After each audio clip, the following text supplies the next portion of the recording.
Like, Hades is so far removed from what I consider a roguelike.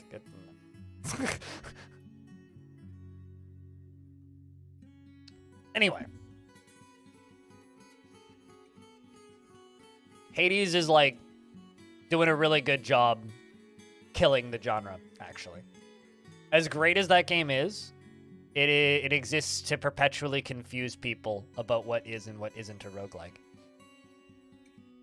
You're just using it as a mechanic example? Yeah, but how's it related when I'm talking about roguelikes, not action RPGs? Anonymous, what up? How you doing? So we are back in the fort where everybody is constantly sick. The problem with this fort is there are cave blobs in the basement. Cave blobs give off gas, and the gas from the cave blobs gives everything a fever.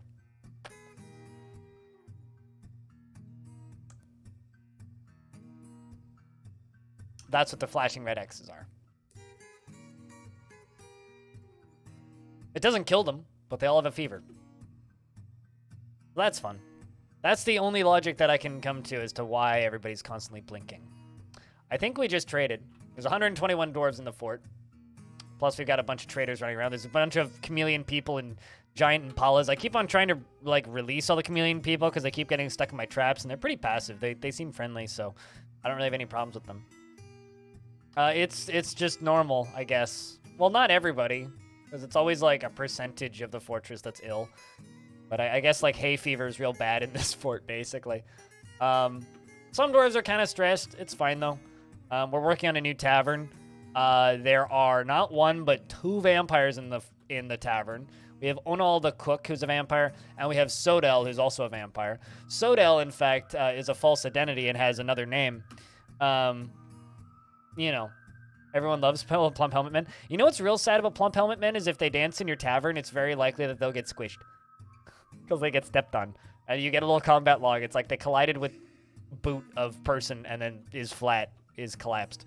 So I have this little well that I made here.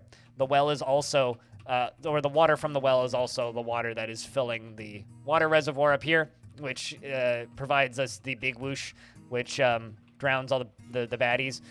Currently, we are collecting goblinite and other things from there, and I need to sneeze. I didn't have time to mute my microphone. I apologize. This is kind of our little entry area. We also have Z's tiny breach down here, which is very precarious.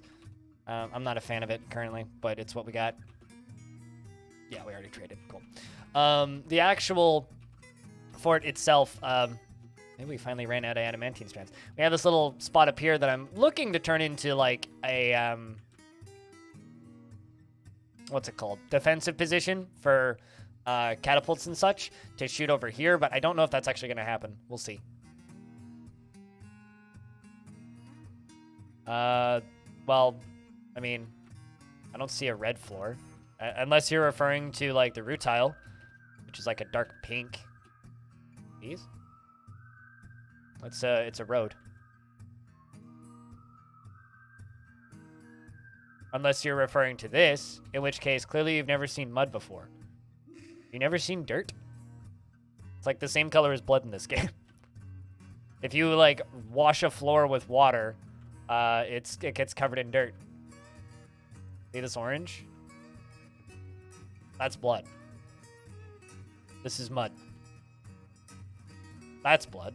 It's darker than the mud. But the rest of this is just mud. Like, have you never, like, you know, listened to My Name is Mud by Primus? Well, this is just that, but not in song form. See, like, this area is also covered in mud. You'll see caverns that look like this pretty frequently. Although, fun fact, that means that you have Dragon Beast was fighting with something. That means that you have tentacle monsters in the circus.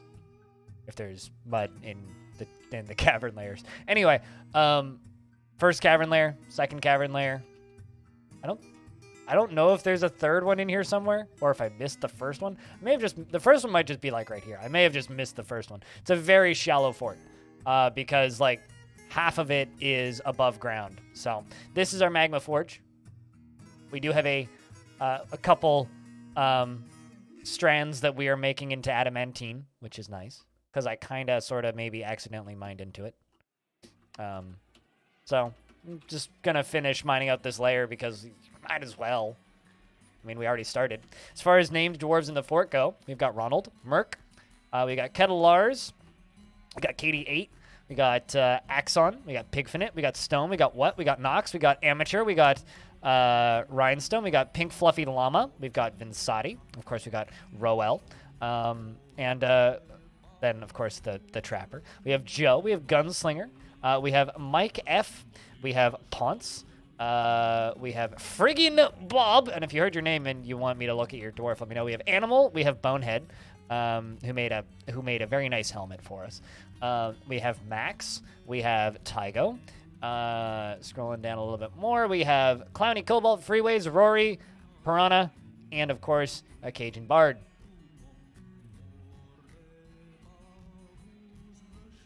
The Pink Fluffy Llama seems to be very frustrated after being unable to acquire something for too long, and very lonely after being away from friends for too long, and frustrated after being unable to pray for too long. But before that, you felt fondness remembering making a friend, and frustrated after being unable to be extravagant. We've been doing a lot of very heavy manual labor recently, though, so I kind of am not super surprised. And you're making cabinets, which is time-consuming. So, should be understandable, I think. But in general, I think you're doing pretty okay.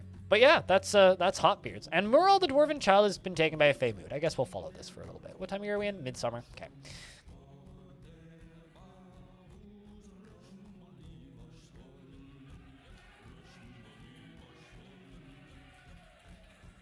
How's your military guy going? I mean, you're an amateur, obviously. Lots are turned off currently. Anyways, you're an engraver. You don't feel anything after seeing a chameleon man's dead body and lonely after being away from family. You're still married. Your mom's in the fort.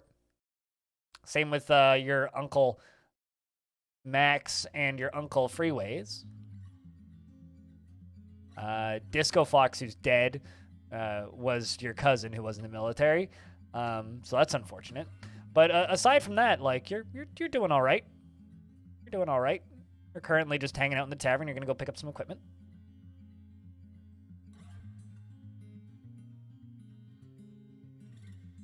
Just checking something. Got 9 Adamantine Wafers. Not really enough to do much with.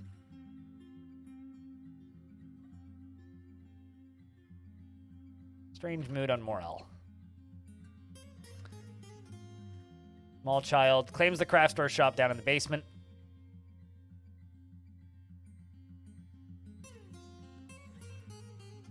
Let's see what you go for, kid.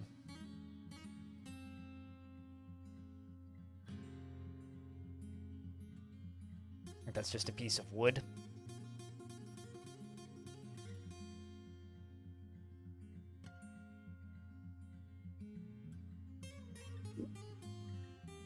Boulder.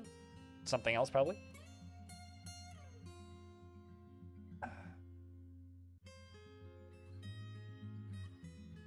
Running back up, maybe for cloth or bone. Gems, maybe? Definitely uncut gems.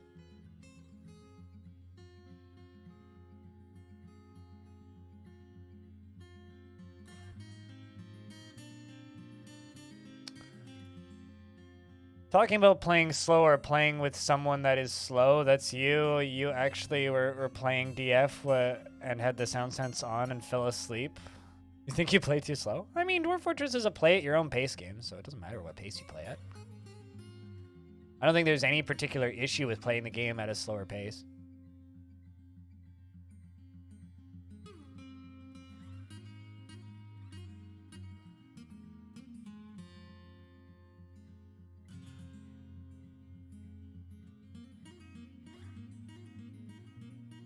Apparently I didn't have any jobs set to extract adamantine strands, which I needed.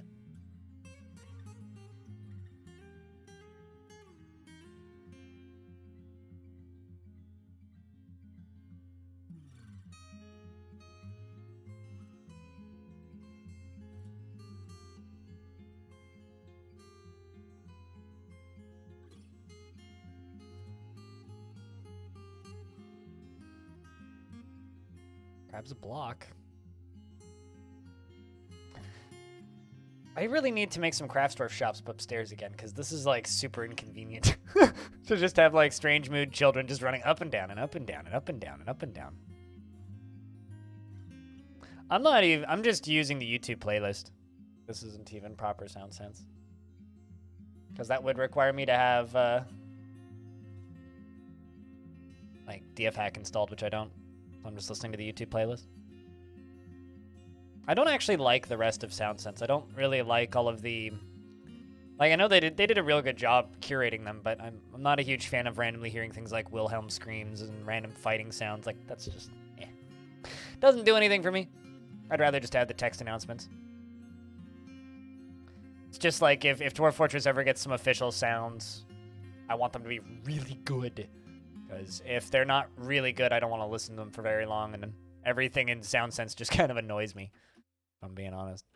All right. Right.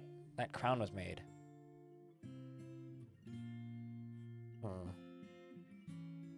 Need to, I'm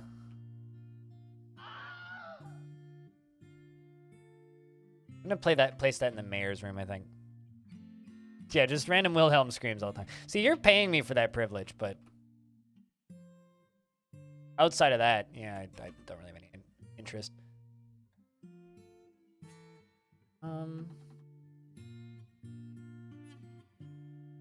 Let's make a lead pedestal. A leadestal. Also, as far as artifacts go, we do have some pretty cool ones. Including this honey badger bone helm. Which is actually just like... No, it's not sitting on the ground. Honey badger bone helm. Which has a image of Asno the goblin and Control Meadow, the giant cheetah. The goblin getting killed by the giant cheetah. Which is pretty great. We of course have a sleek alpaca wool hood. My military commander used to wear all this stuff, but then we got rid of it. And then we have a Galena bed, which is sitting on this pedestal, which I'm not totally sure what we should do with. I'm kind of hoping that somebody demands a Galena bed at some point. I don't know. We have this date palm scepter, perplex blanket, and of course a rambutan wood scepter as well. And of course this glorious bismuth bronze bow, which we got off of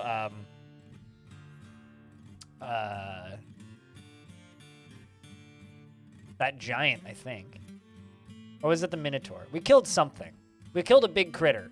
And, or no, we got this off of an Etten. Right. Yeah, so an Etten had it. It was used to kill a Minotaur by that elf. And the Etten stole it. So we got it off of an Etten, which is kind of neat. So that's kind of a short story of this fort.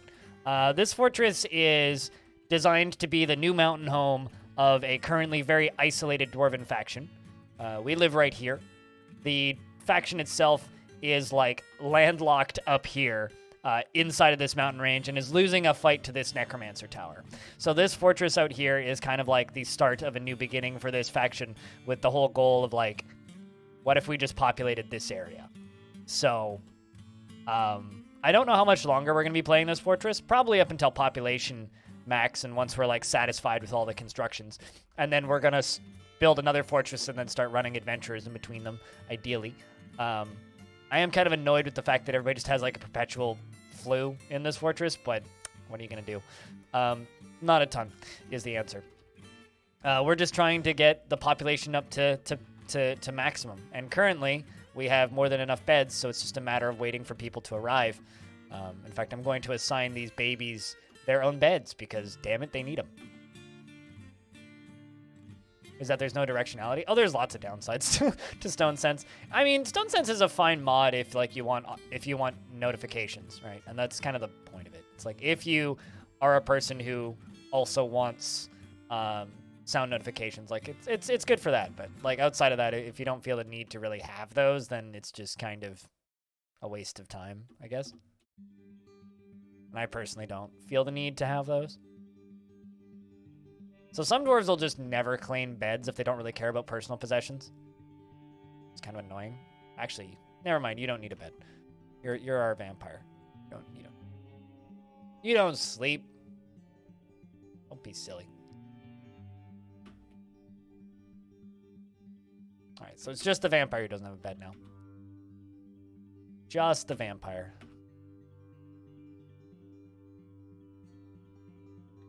These are going to be heavy, so they're going to take a long time to place, but we can give a bunch of lead chests, and once they're placed, we'll never need to place them again, so that's a benefit.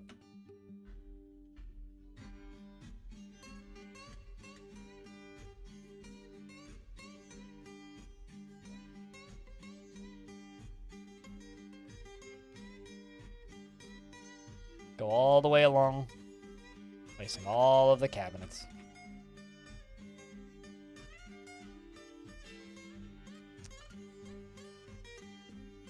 There's a few spots in the middle that still need cabinets, like you, you, you, you, you, you, you, you, you as well.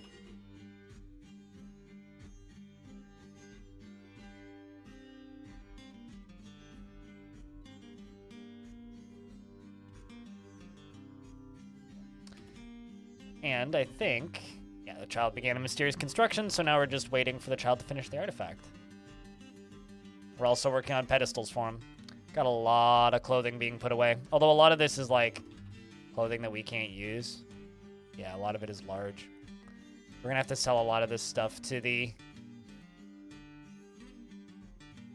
We're gonna have to sell a lot of that stuff back to the humans when they come by next.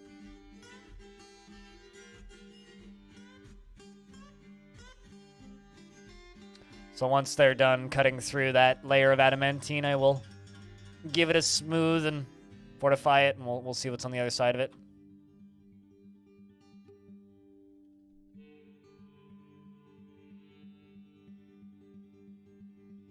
Need to run an errand? Noted.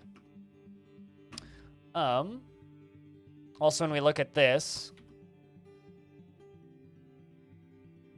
So there's no sentence pending left on Sodal, but I think Sodal lost his mind.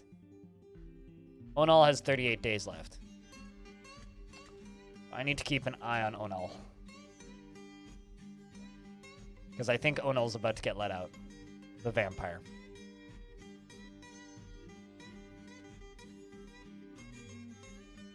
Which, realistically, is not something that we really want to have happen. Kind of don't want to lock them in here with the artifacts. That also happens to be where they are currently imprisoned, so I don't really have much of an option.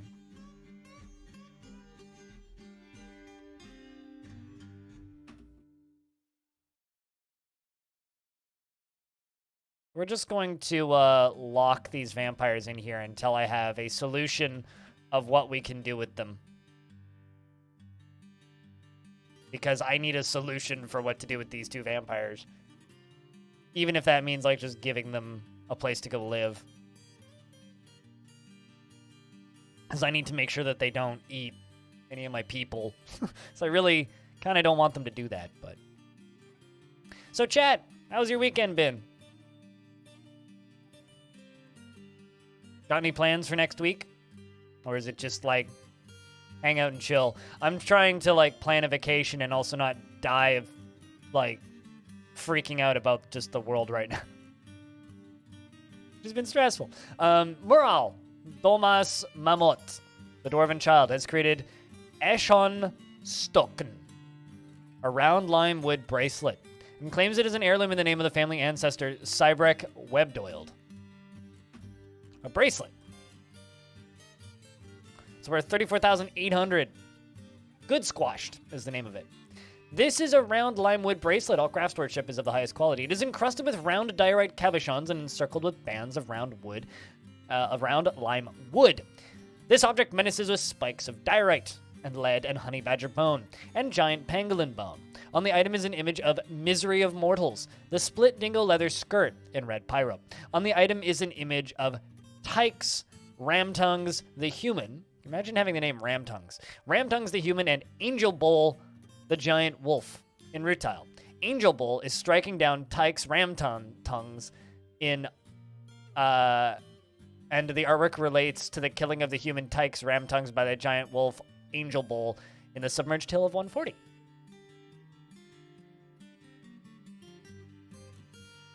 Heck yeah.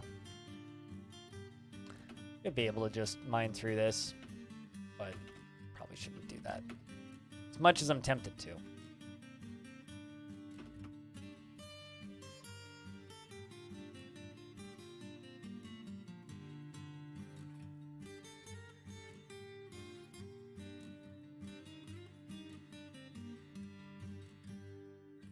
Nope. God, I wish you could. Amateur.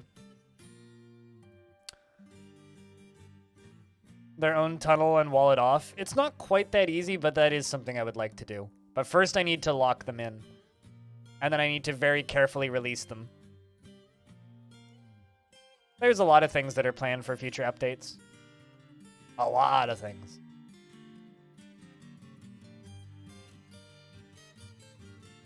I would actually say that's one of the things that's the game's lacking in the most. Is just player option when it comes to trading and diplomacy. Because diplomacy, unfortunately, currently right now doesn't exist outside of World Generation. It is impossible for the player to end a war, which I think is a huge shame currently.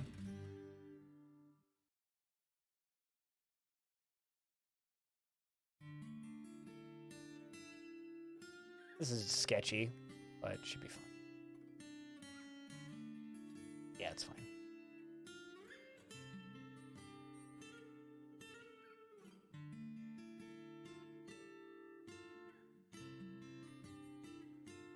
So let's see. Did anybody get stuck in there with them? No, not currently. Sweet. So now I have these two little guys that we can do stuff with. Then what I can do is I can make...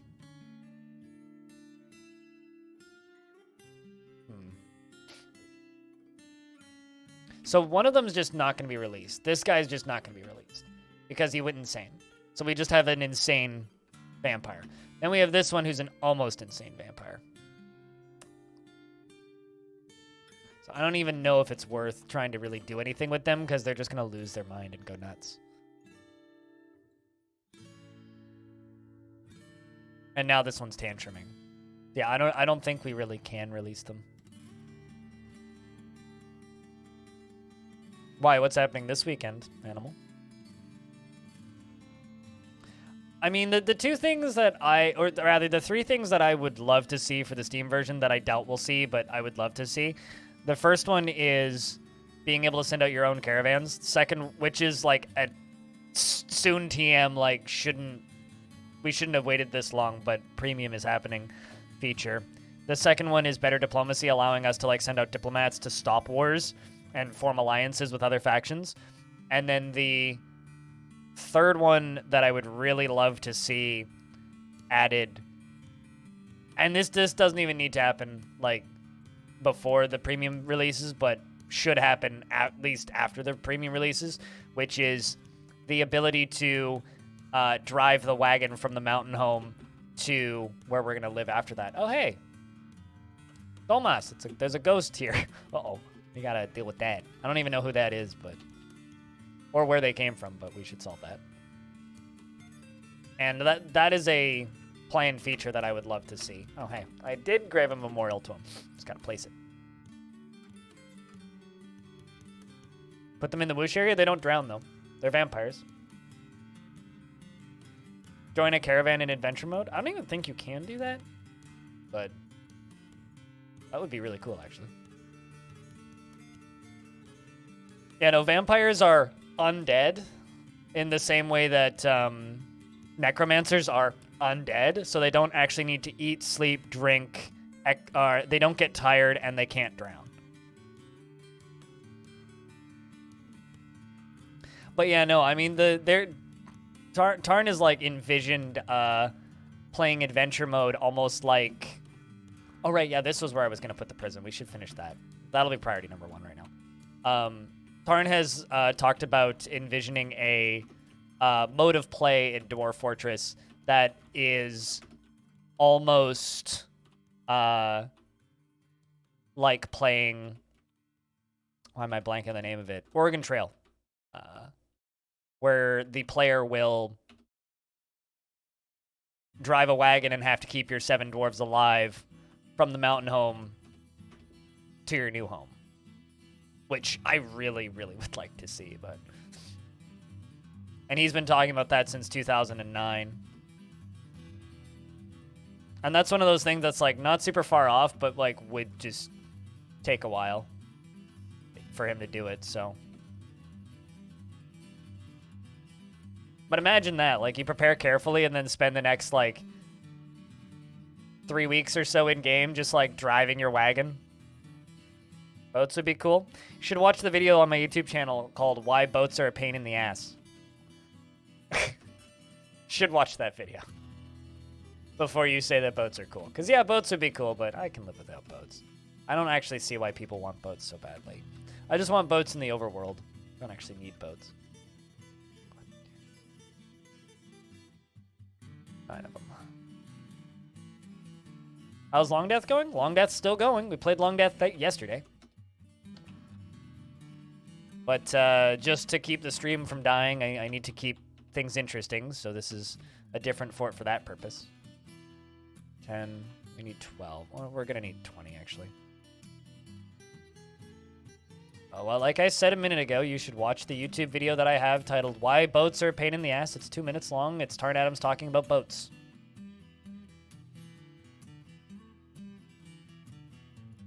Because everything that you can think of has already been said about boats. This is something that Tarn and the community have been talking about as long as this game's existed. A sigil. So everything you think of where you're like, man, they could just do this with boats. Just trust me, they've already thought of it.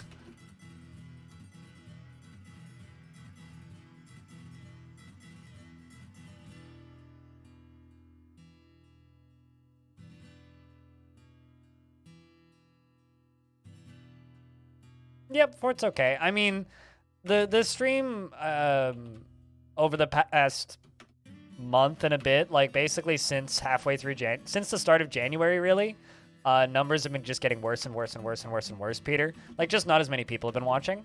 So to offset that, I've been doing, I started up this fort. Well, not this fort, but this world, which has had 2 forts and like 8 adventurers in it now. Just purely to change it up a little bit to keep the people who are maybe less interested in watching as frequently because it's too much of the same thing to come back. Because, help, I need my channel to not die. So, gotta remain semi-relevant so that I can capitalize on releases of major, you know, things. But yes, Long Death is still alive and well.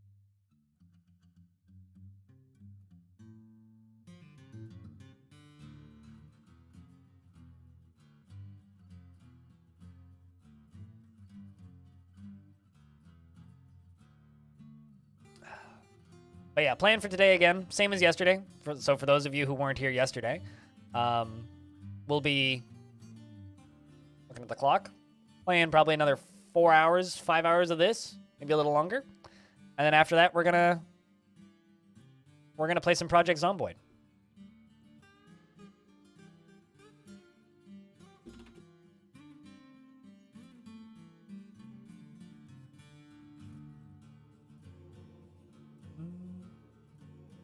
And good investment, Peter. You still got the touch. I still don't. I've been at, like... I've been at 10,209 tickets for forever. Like a very long time.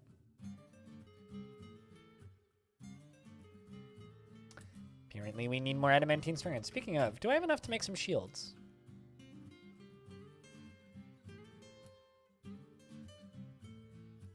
Adamantine takes way more resources.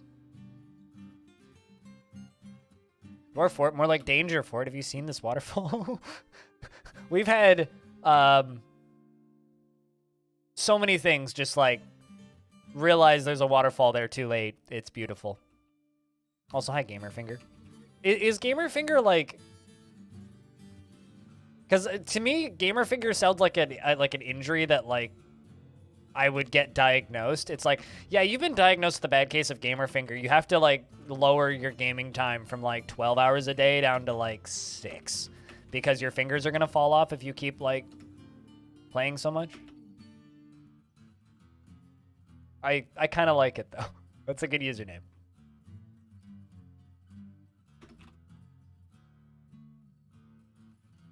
A surprise waterfall? Oh, it was super duper much a surprise for the were creature that found it. Like Goldfinger from James Bond.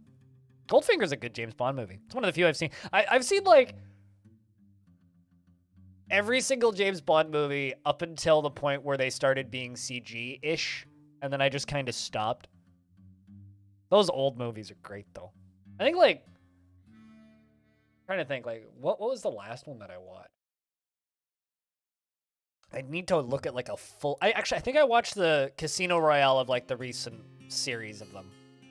I think that was the last one I watched. But I don't know. I miss old James Bond.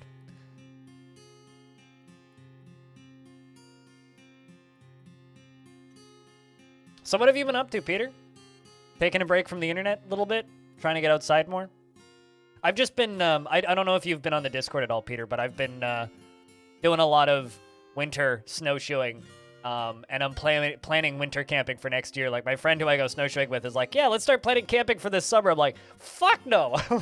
Let's plan winter camping for next winter, because screw camping in the summer. What do you do in this freaking game? You know, you can just say fucking. We're all adults here. But as to what you do in this fucking game, you can build a fortress full of dwarves. You can simply make pretty patterns. You can be an adventurer and run around in an open world. You can generate... oh, this is very much a fucking profanity zone, you cunt. Say whatever the fuck you want. As long as it's not a racial slur, say whatever. Yeah, I mean, you can build a fortress full of dwarves. Because if you're unfamiliar with Dwarf Fortress, there's 3 main modes of play. There's adventure mode, which is a single-player RPG in the open world that you generated, which is a little bit empty and lifeless, but like has a lot of role-play potential, and it is really fun to kind of just mess around in. You forbid it? Well, then get better at like your verbiage so that you don't need... Okay, here's the thing. If you forbid cursing for yourself, that is fine. However, then don't use... a supplemental curse word. What do you do in this freaking start game? You just cursed. The same dopamine hit in your brain that goes off when you say fuck goes off when you say freaking or hecking or any of that crap. Because you're just replacing the same profane words that we use naturally in our verbiage with other words. So, get a better vocabulary. Anyway, you, doesn't count because you changed some letters around? No, it counts. It absolutely counts. Anyway, you're just a hypocrite. But aside from you being a hypocrite, in Dwarf Fortress, you can be an adventurer and run around in the open world that you generate. You can generate worlds and read the legends, which is thousands and thousands and thousands of pages of history that the game generates for you. Or you can build a fortress. And in regards to what I was talking about earlier, just doing less Twitch, I getcha. I'm gonna go camping up here next year. God damn it, also that me. Proper amount of, can you build a car? No, you gotta play CDDA for that. This is a fantasy, like, kind of low fantasy with some weird magics.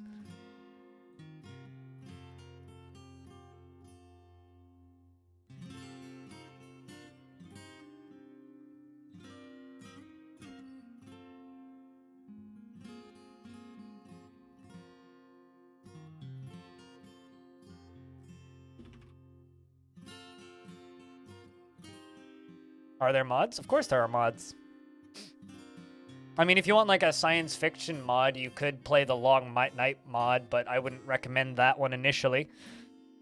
I wouldn't recommend the Mario mod because it hasn't been updated in like 7 or 8 years, and you need to play it on an old version of the game to actually generate a world without it crashing. Elamino? Just a comment, I wouldn't recommend that to new players. You can make it work, I've done it, but I wouldn't recommend it. Looking up a Dwarf Fortress car mod? Okay. I'm responding to a comment on Reddit.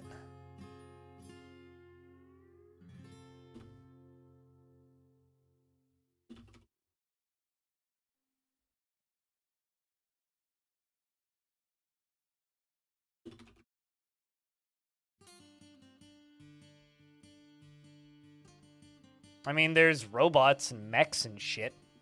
There's a Star Wars mod that adds a lot of robots, but there really isn't vehicles in Dwarf Fortress to speak of. There's, like, creatures that you can ride, but why do you want cars? You're a strange person. That's all I have to say. Can you ride a horse? Yeah, and you can pet the dog.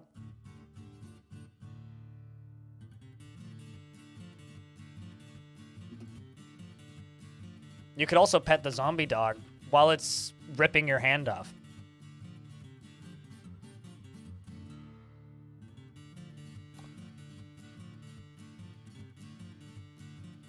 With a bow and arrow, or you could throw a sword at it, or an axe.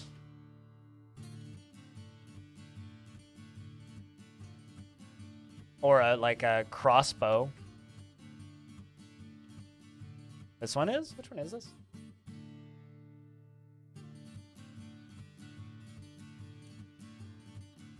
Oh, decapitated camels, yes.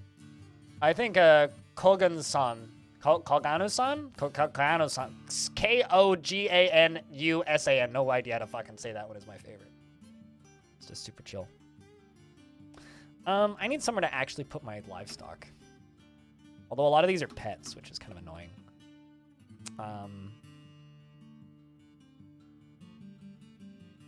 Let's go one layer beneath this farm.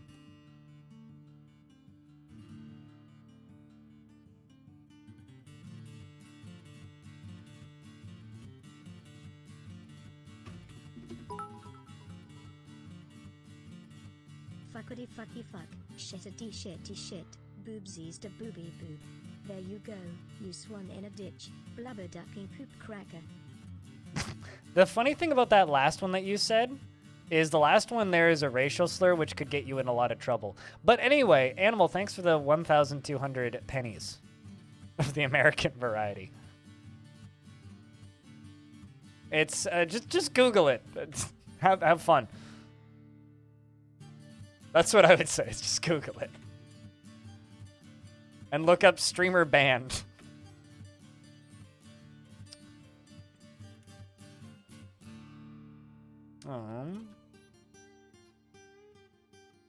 Don't get me in trouble, Animal. That's all I'll say. But thanks for the 12 bucks. Cheers, man.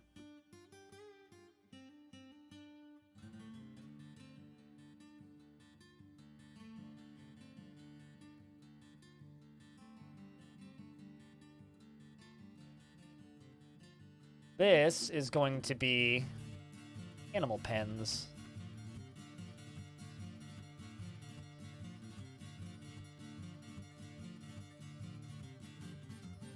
I'm sure it's fine, Animal. Worst case scenario, I get a 7-day vacation, which I doubt will happen.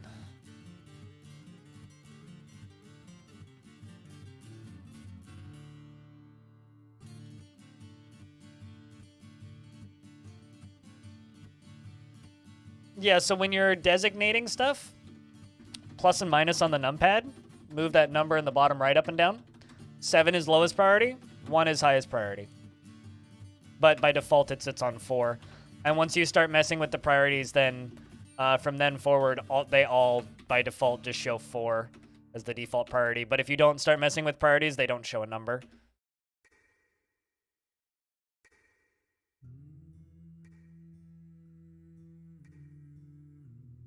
It's not weird. I used to be called that all the time at my old job. I was always the, well, I can't say it now, but I was the stupid that word. Maybe you don't get it very often where you are, but when you're the only Caucasian person working somewhere and they don't like you very much, let's just say that the word gets used a lot more. It's actually kind of funny. Back in the day, I had multiple rants on this channel, which are archived online. of me explaining to people that, yes, that's a racial slur, and yes, it's hurtful, and people refuse to believe me. And then when Hassan got banned from Twitch for, I think it was 7 days, not very long, for saying that word, I felt weirdly, like, vindicated, because I was like, hey, see, I told you. I told you it's a bad word. God damn it. Yeah, this is my favorite Simon song.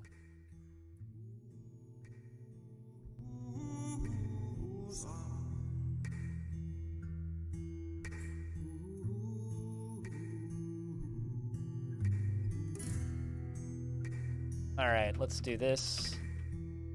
These are going to be my animal pastures.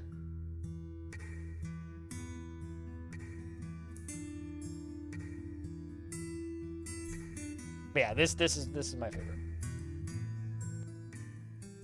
You know what I should do? I should make a cassette for these. Just grab all of these off of Spotify and make a cassette. Might actually do that.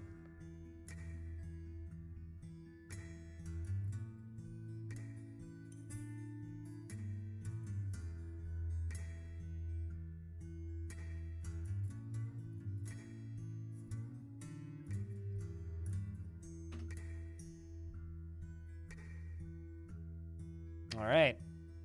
Well, a vile force of darkness has arrived in need of a serious shower. Important question is, who is it?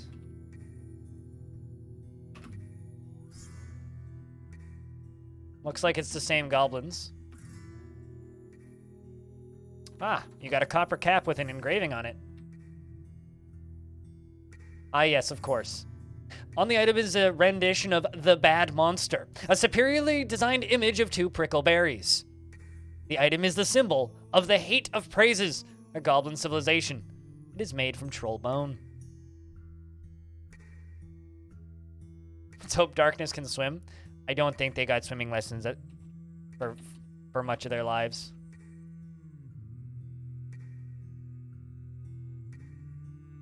All right, let's just close this side door.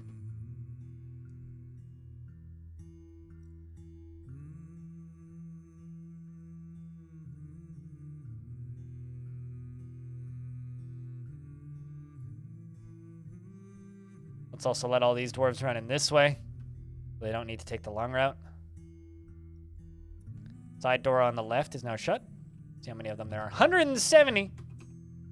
A lot of trolls and a lot of goblins. A lot of a couple trolls, a lot of beak dogs, and a lot of goblins.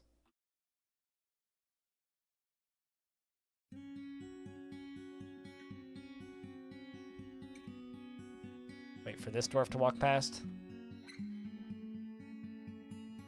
Lock that door. Anybody left gets to take the long way. I love how it's just like all of these goblins and then just one human. A human wrestler, nonetheless.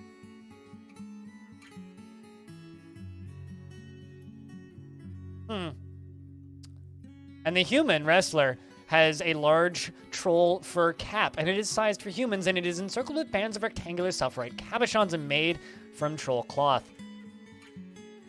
He's also wearing a human hair crown. Yeah. It's just a crown made from human hair.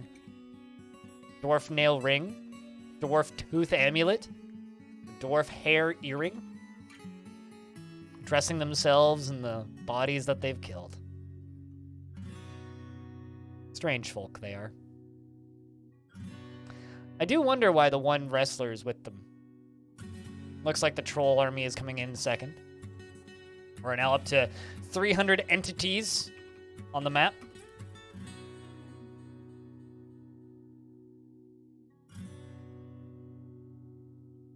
Bolsa, that human. It's very unfortunate that you came, because you're the only one that we won't be able to repurpose your clothing for other uses. Not to sell it. The rest of the corpses will be stripped dry. We'll use every piece. Hey, audio. Looks like hobos at Daytona. That's a lot of people, man. I know we're supposed to be getting back to normal, but large crowds of people like that still freak me the fuck out. Hey, yo, it's going good. Rania, I hope that you're well. We're just watching a very large siege of goblins walk towards the fortress. Yeah, I know. I think my uncle's there, actually. Which is funny, because our borders are still technically closed.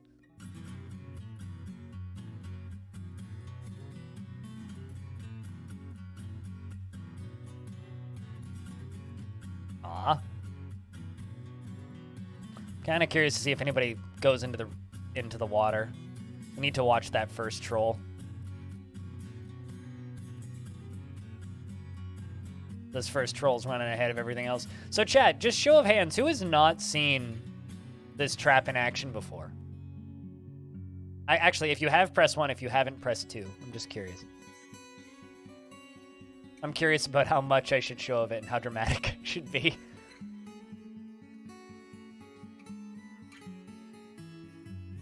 Checking? Yep, that one's locked. Well, this troll is gonna walk right up to this door and not be able to break it down. That, or he's gonna have a little brain spasm because he's gonna think he can break it down but can't. Seems to be the second. Very effective troll trap.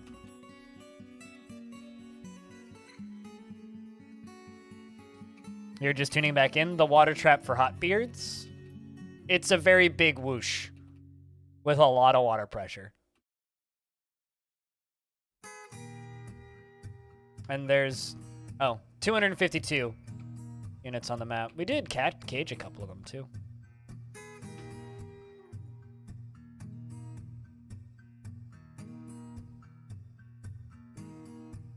I don't think it's fear factor. It's just like, I could just get weirdly uneasy around large crowds of people now.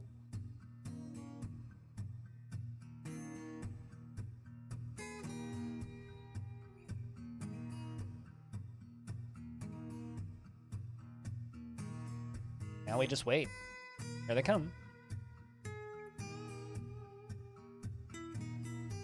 Are they all just like piling into that? We've got a troll trap right there. Look at that. I wonder how many trolls are in each spot. There's just like one. Yes, like they're just lining up beside that door going like, guys, why can't we break them? We can't break them. We have a problem. All right, well, that's amusing. Hold on. What? Did they just leave?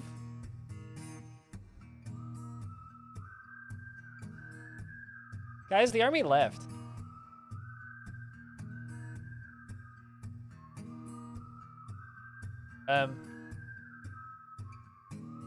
Yes, it's an artifact door. I guess we're not gonna fire it off. Yeah, they just left. I guess they just gave up. I don't know.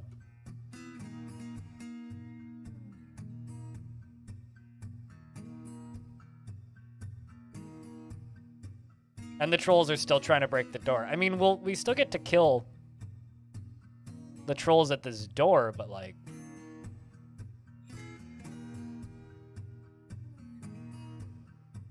I don't know.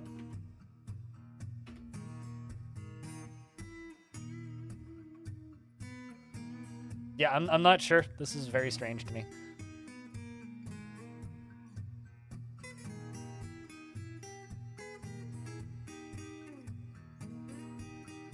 May you see the unit screen. What about it? What part do you want to see?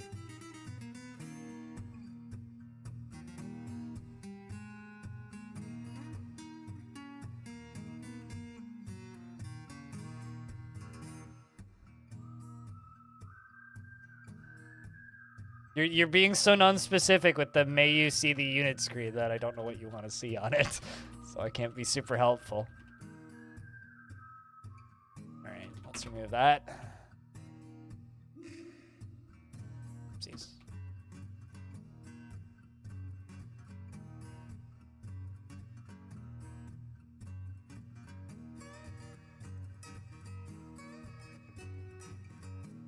No, Trust me, they're gone.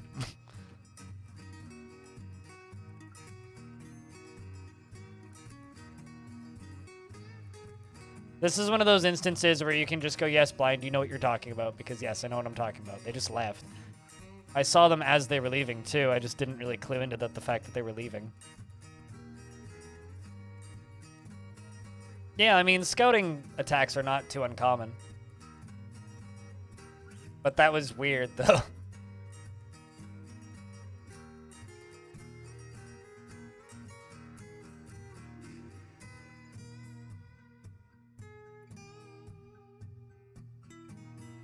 Alright.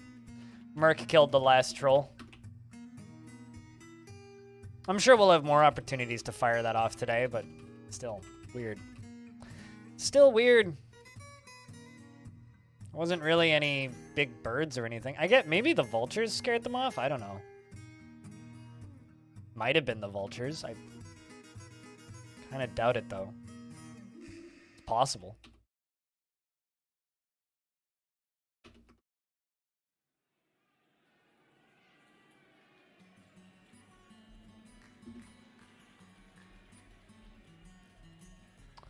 Regardless, though, we're putting away the corpses, so that's useful. Turn some job cancellations back on. We can start working on this.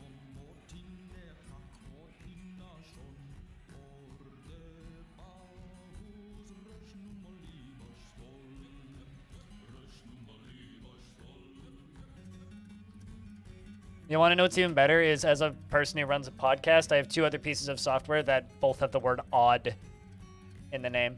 And there's a website that I go to that has odd in the name. So yes, I agree.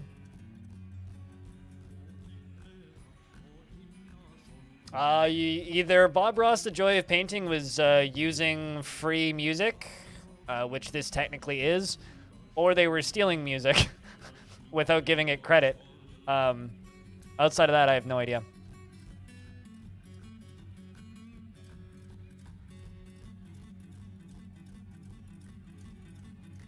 There's a giant vulture in my fort, apparently. Seeing it, though.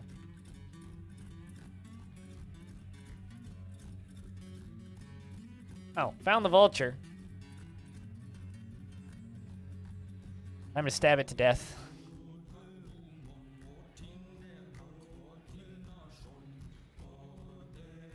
I'll get it. Give him a minute.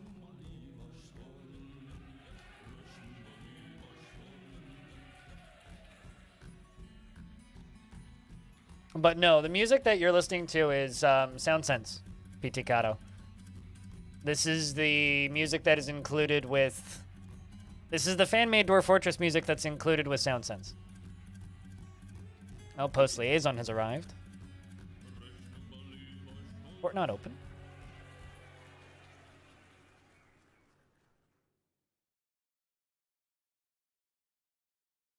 Yeah, the fort's open.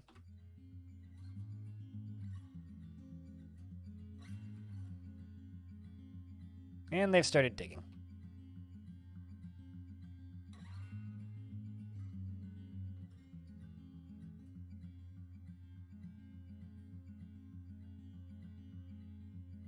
So now we're digging down into this area. And these are going to be where we're going to leave the pets. I've got too many pets running around, and I need them to be sectioned off into their own areas. Otherwise, they're just going to keep hitting me right in the frame rate, which I'm not a huge fan of. No, let's just power you up to here.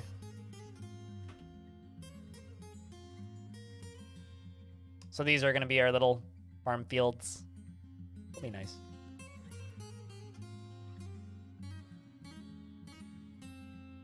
But also, I never watched the first few episodes of The Joy of Painting. So, maybe. I don't know.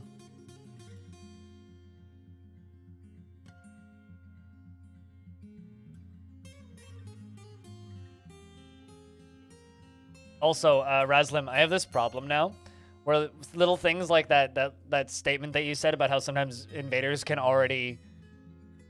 go like into stealth, but the player doesn't see it. I had already checked by the time you asked in chat, which is why I was confused.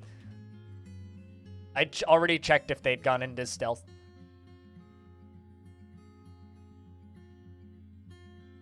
I was way ahead of you. Which is kind of like the problem with, like, knowing a game like this as well as I do. Because people are like, here's helpful tip. And then I'm like, confused by helpful tip because I've already done the thing to see if that is a possible problem. And already confirmed that it's not.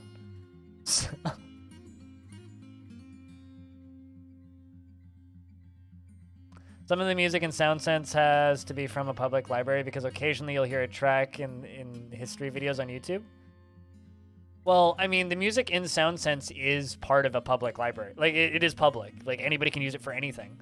Which is why, and like, just like as an example, all of Ben Prunty's music is like public. Like, you can just use it in things, which is why, like, every now and again I'll land on a shitty top 10 video or something and it'll have Ben Prunty's music in the background, who's like the guy who like did the fucking music for FTL. But all of his like albums that he just writes, you can do whatever you want with them.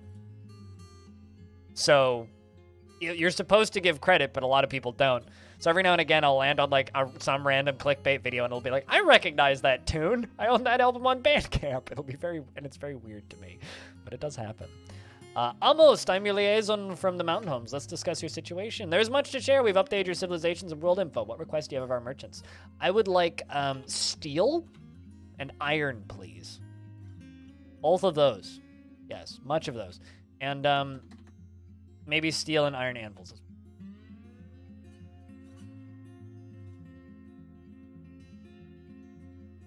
Lena Rain does quite a bit more cracking down on it, and I know that because out of nowhere, let's just say about 60 of my VODs got content ID claims one day, and I was like, oh, I guess Lena Rain decided to start content IDing on YouTube. That's probably wise. Anyway, like it's not something that really bothers me, but like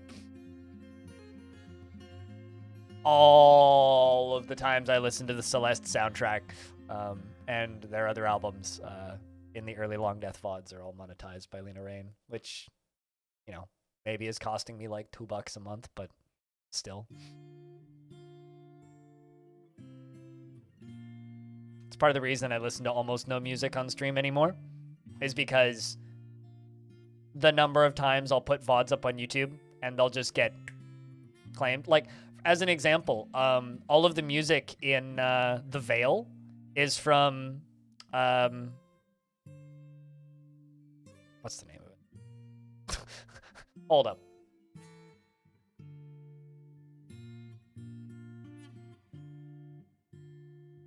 Oh, really? Okay, well, I was unaware of that. I just remember getting the ID claims. They don't tell you if they remove them, and I never go back to check, so. That's good to know, though. Yeah, all of my VODs for The Veil are unmonetizable because of Audio Playground, which is a company that they licensed music from for it. So all of the music in The Veil is from Audio Playground, which they then go and claim on YouTube for streams or videos of it. So none of my VODs for The Veil are able to be monetized, except for episode 2, oddly enough. Part 2 is. But The Veil lost me so many subs on YouTube, it's actually kind of hilarious. I lost like 30 subs uploading 6 videos for those things. Why would I need you, Audio? You're good. You're allowed to go lurk. And if there's something that I'd need you for, I would have already removed the person, so. If you gotta lurk, you gotta lurk. Go do what you gotta do.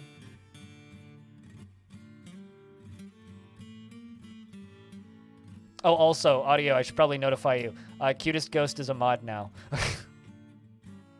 For stupid reasons, but is a mod now.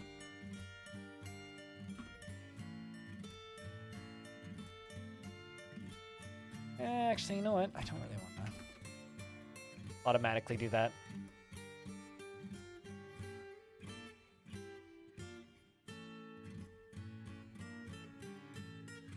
I can't wait until the day where somebody mints some music as an NFT after I've used it as part of one of my streams.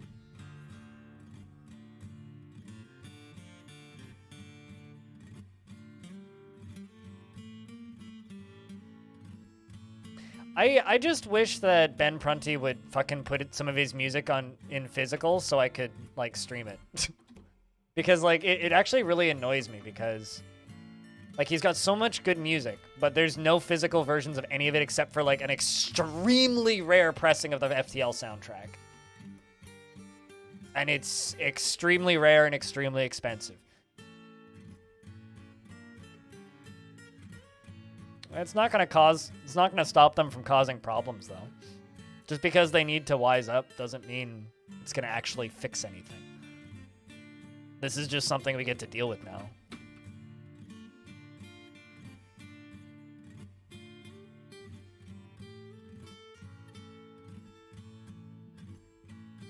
Need strands. Turns out I can make fucking wafers faster than I can make strands.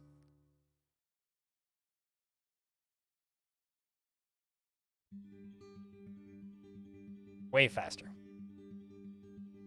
Yeah, I don't think it's necessarily a matter of nutcases needing to wise up. I think it's more of a matter of regulation needs to happen. But Adamantine wafers. Yeah, you take adamantine ore, and then they pull it into strands because it's metal cloth. And then the cloth is weaved into wafers, and the wafers are made into metal. Or the strands can be made into cloth, which can be then made into clothing.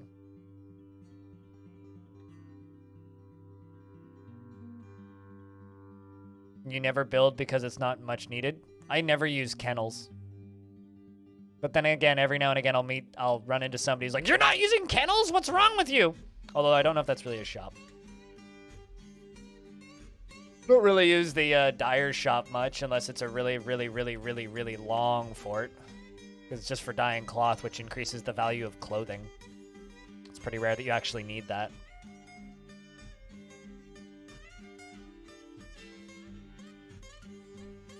Are alloys a thing? What, like combining two different types of metal to make a metal? Yeah.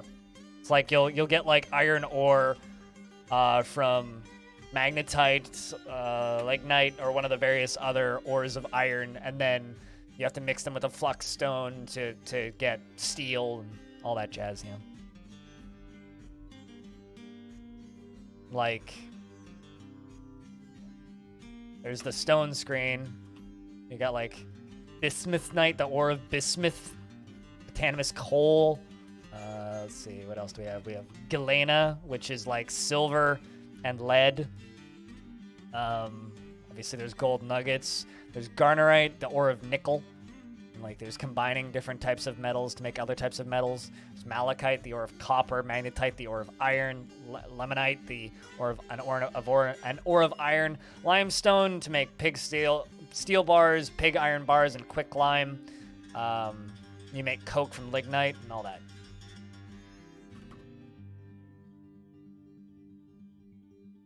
I mean, there's reasons why the like running joke in Dwarf Fortress is that you play Dwarf Fortress long enough and you come out with a minor and you end up having a minor in geology. Like, there's a reason why that joke exists. Bauxite for aluminum, yeah. Although aluminum's kind of useless. It's one of those things where it's like, yeah, there's nothing you really need to use aluminum for.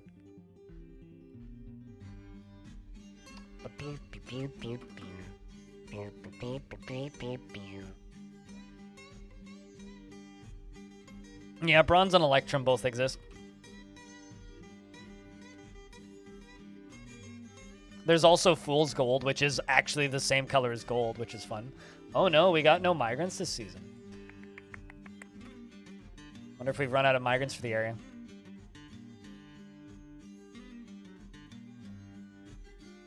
I know that this faction is also having trouble, so.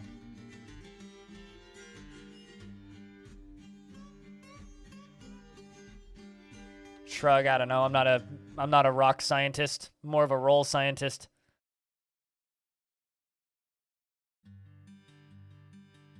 So I am gonna have to help out this faction a little bit. You never actually knew what pig iron is? It's one step between iron and steel. It's also what happens when you whack a pig with an iron bar.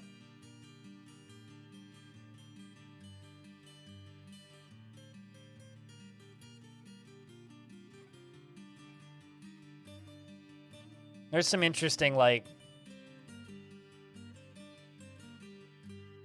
pre-forged pig iron images. That is also just an actual pig. Yeah, pig iron. Pig iron. Cast iron. This is a very, 2003 info image. Windows Movie Maker era.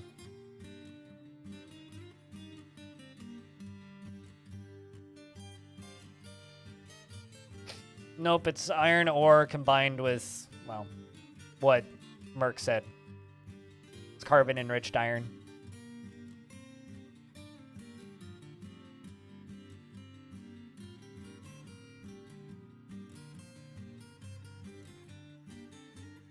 Generally, songs are based on things from reality. Generally. Unless it's like some King Gizzard stuff.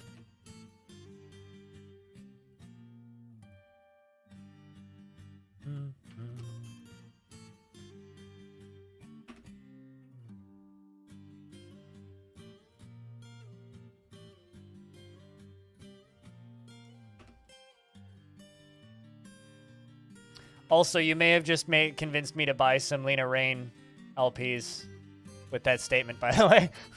'Cause I was unaware of that. I figured after those strikes went out that I should be, careful. But if she gave full usage of everything, then I should buy some records. Well, add that to the shopping list.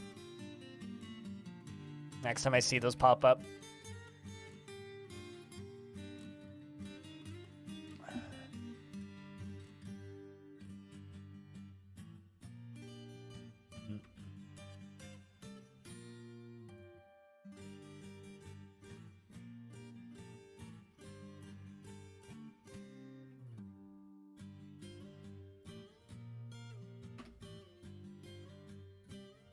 All right, so let's do that and that, and then same over here. That and that.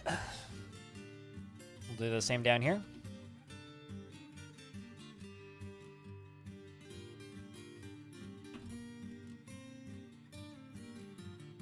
All of the granite.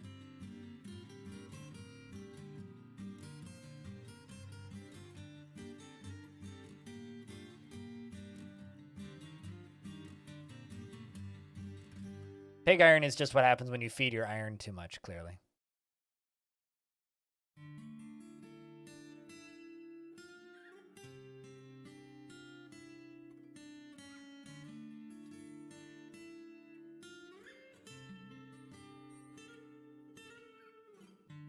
All right, well, good to know. Guess that means time to buy more Lena Raine music. Yeah, no, I saw it right before you told me that you pinged me with it. Also, F's for Oswix, if Oswix is still in the chat. Because Oswix just died on the Zomboid server. After 1,100 fucking kills. Rest in peace, you poor soul. Can almost, do the Navy SEAL copy pasta meme. I have 1,100 confirmed kills. Child.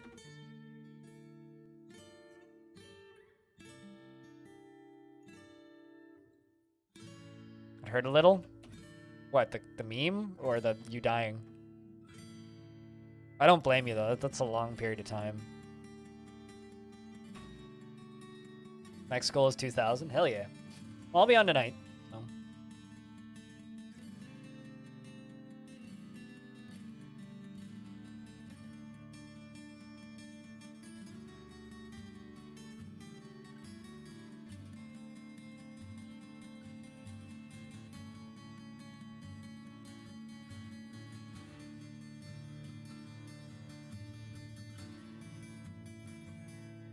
In game, you do also use flexstone to make pig iron and steel, but it's to prevent oxidization so that the carbon can actually integrate with the molten iron. Yes.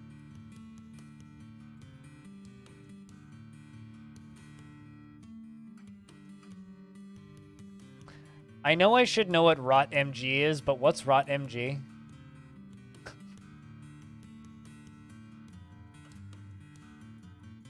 Realm of the Mad God? I got it at the, like, right before Disco typed it in. Why is it impressive in Realm of the Mad God? I played like 30 minutes of Realm of the Mad God and went, I don't like this, and then stopped playing Realm of the Mad God, so why are kill counts so impressive in Realm of the Mad God? Just for an uneducated, non-Realm of the Mad God player like myself.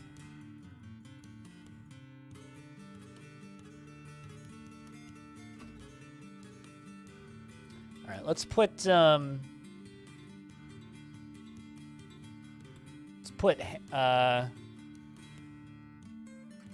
peahens in here, and I have a giant jumping spider? Still? Happy days.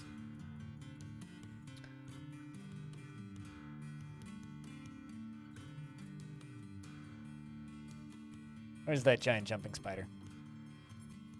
I also have a human. Oh, God kills are the only thing that's tracked? All right. Well, I mean, I don't know. That game was, like, unplayably difficult for me, so.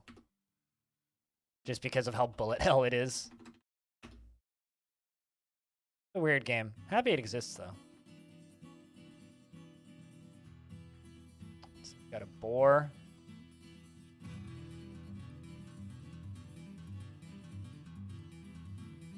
Several cats.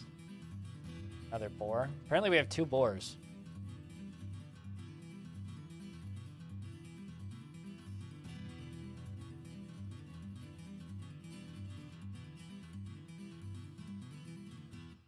I don't know why, but it reminded you of Robot Roller Derby Disco Dodgeball. I was thinking about Robot Roller Derby Disco Dodgeball the other day because there's a game that is coming out soonish that kind of looks like that, but more Rocket League.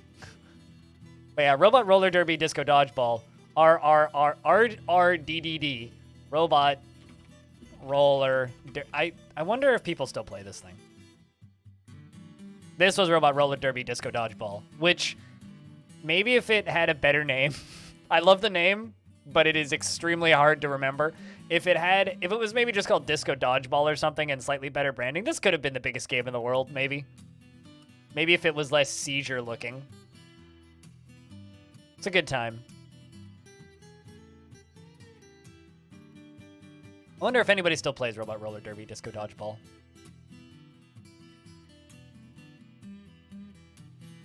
That was one of the games that I bought not on Steam. I think I got it on Desura. I can't remember what platform I had it on. Robot Roller Derby. Let's see. Disco Dodgeball.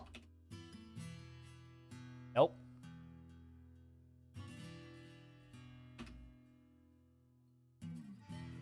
Currently, there are 2 people playing that game. Yeah, that's kind of dead. There was a while there where it had like a decent number of people playing, but 16 people played at the 24-hour peak. So I guess there's like a community of people somewhere that all load up that game and play together at certain times.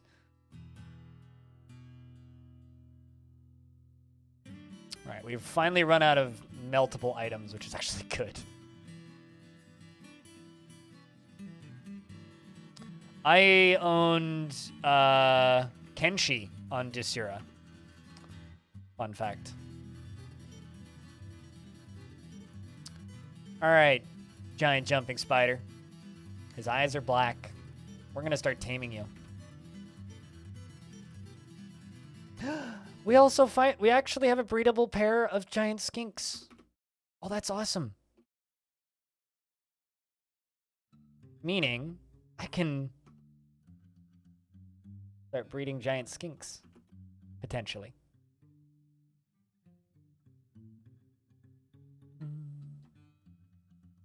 Because I've been trying to do that since we got here. There it is. Fuck yeah. Yeah, I bought Kenshi on Desura. I bought Paranautical Activity on Desura. Because Paranautical Activity was that weird game that was like not allowed on Steam for like some unexplained reason, and Steam couldn't give a justifiable reason as to why that game never made it on the platform. And then they let it on the platform, and after it had been on the platform for like 6 months and didn't sell particularly well, the founder of the company was like, "Hey, Gabe Newell, I'm gonna come and kill you," and then they booted the game off the platform again. And then I think that guy left the company and they let the game back on the platform. Anyway, that was a... Yeah, like, just a tip for, like, future work life. Don't, like, insult the founder of a platform that's selling your video game. Oh, hey, it is still on Steam. Right, yeah, because they put up the Deluxe Atonement Edition, which is, like, a different publisher or something. But the guy that originally made it is no longer involved with it. This was, like, also, that's a fucking swastika. What? This is a weird game. I know that you're, like, invading Nazi hell, but also, it's a weird game.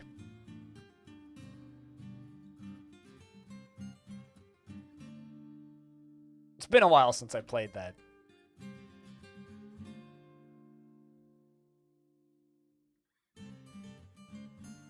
I do remember really enjoying it back in the day, though. I wonder how well that game ages, now that there's so many other games doing the same formula. It was like the first randomly generated gobbledygook first-person shooter.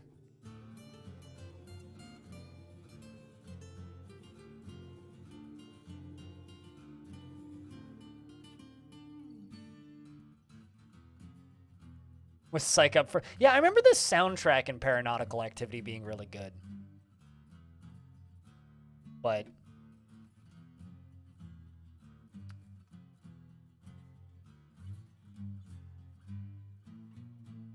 tried to be Binding of Isaac the FPS. I mean, games are still trying to do that. Although when it comes to like Binding of Isaac the FPS, Ziggurat's my favorite. Like far and away, Ziggurat is my favorite. Do not slaughter my giant jumping spider.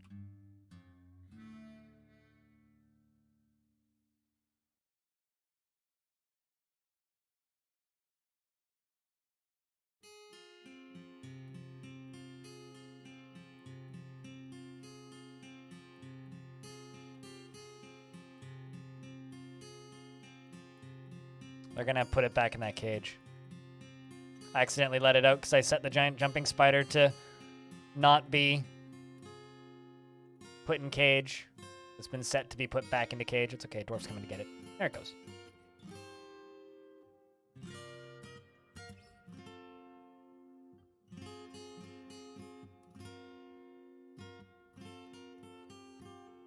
I mean, it doesn't matter if there's no vinyl pressings. And not to be weird or anything, but I have zero interest in supporting anybody involved with that game anymore. Purely because of, like, you know, you threaten Gabe Newell and all.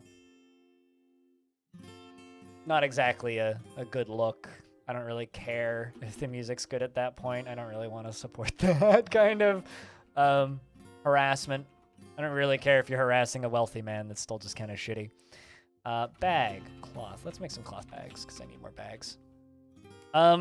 Open question to chat. Does anybody here know if giant skinks need nest boxes? 'Cause I know that they give birth to, that their babies are fully grown when born, but do they lay eggs? Or do they have live babies? I don't know if they're egg layers. I could just go look it up on the wiki, but I'm too lazy. Somebody else want to look something up on the wiki for me?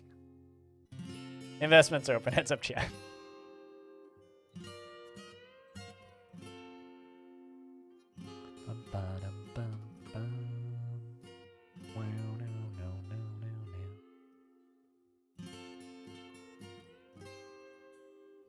He'll be the wiki crawler. Hell yeah.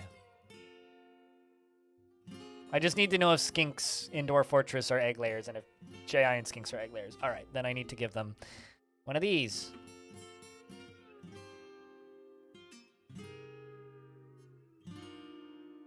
Let's just make 10 lead nest boxes.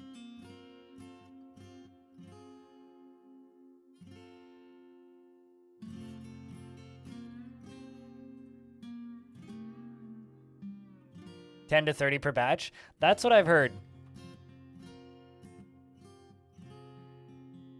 I heard that they gave birth to really big litters. I was just not sure if it was eggs or not. But if it's eggs, that's easy. Easy enough. Yeah, I know that too, Mark. We can't completely tame them, but that's fine. I'm going to be using them as a food source.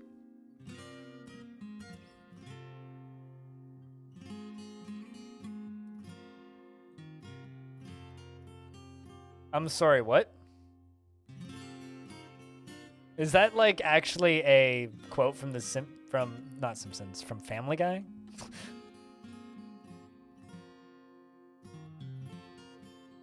I know nothing about Family Guy quotes, so.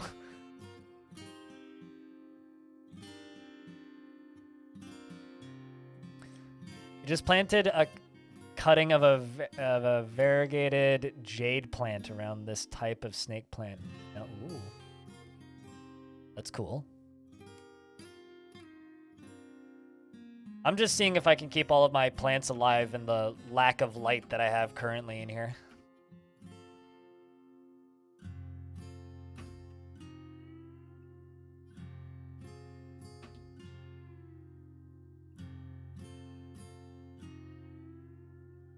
This door is not going to be pet passable.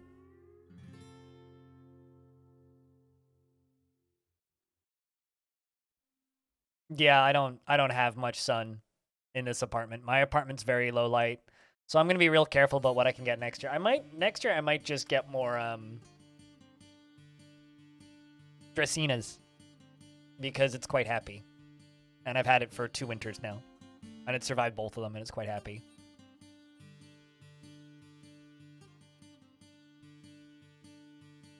Looking for a good example or use for channel up or downstairs or up downstairs or up ramp, possibly looking for game examples or uses? What do you mean? Like the difference between the two? Is that what you're asking? Because the difference is simple. Do you want a wagon to go up it? Wagons can't go upstairs. They can go up ramps. Hit Shift D to see where wagons can go. Green areas are where wagons can go. Wagons can go up and down ramps. They can't go up and down stairs. That's the use case difference between the two. So if you want traders to be able to go through an area, you have to give them ramps.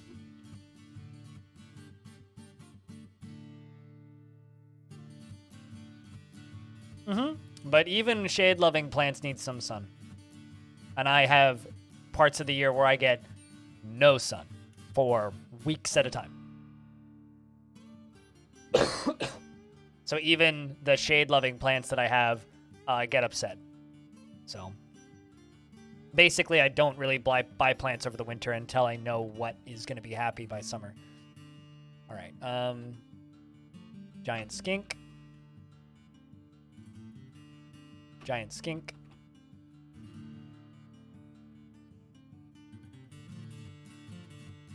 Giant skink.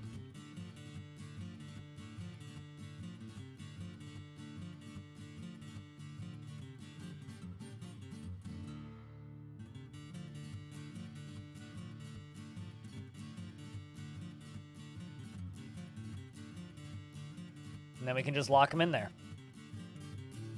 And that's going to be our food supply.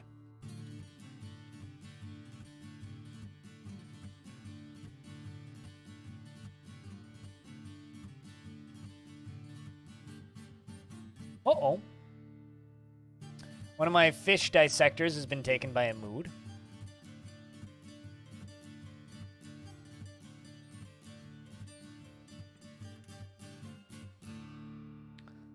So you're trying to do a complete trench around the starting area, a deep trench and wide. So you're trying to figure out stairs, etc.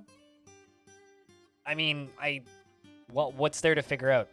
The best video on stairs versus ramps would be DOS Tactics video if you want like a no-brain explanation.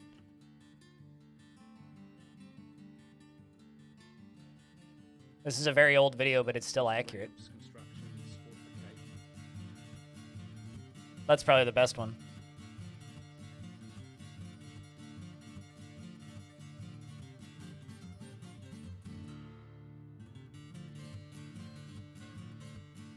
I don't understand why this dwarf ran right past a craft store shop to then go to this one. Odd.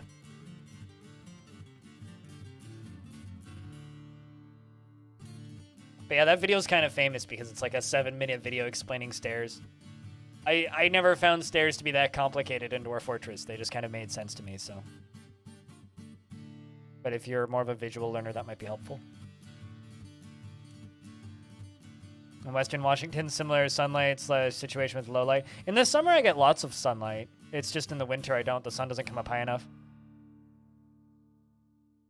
Successfully for years. Yeah, I'm not buying plants right now. That's all I'm stating. Is I'm not. I buy plants the other time of the year.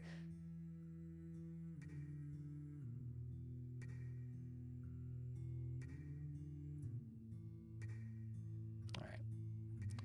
Beginning to build a mysterious construction.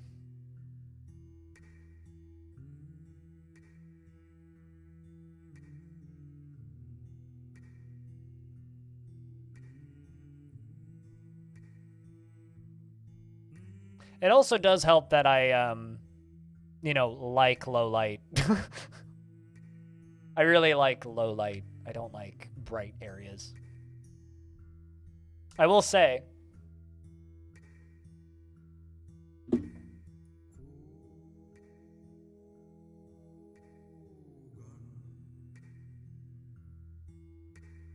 this guy is real happy. Doesn't even fit in the camera. It's like, this pointy one up here is almost 1 meter tall. And like, these grow really slowly. Got like another shoot down here. Brand new. I only just noticed that. But I need to get more of these. Eggplant.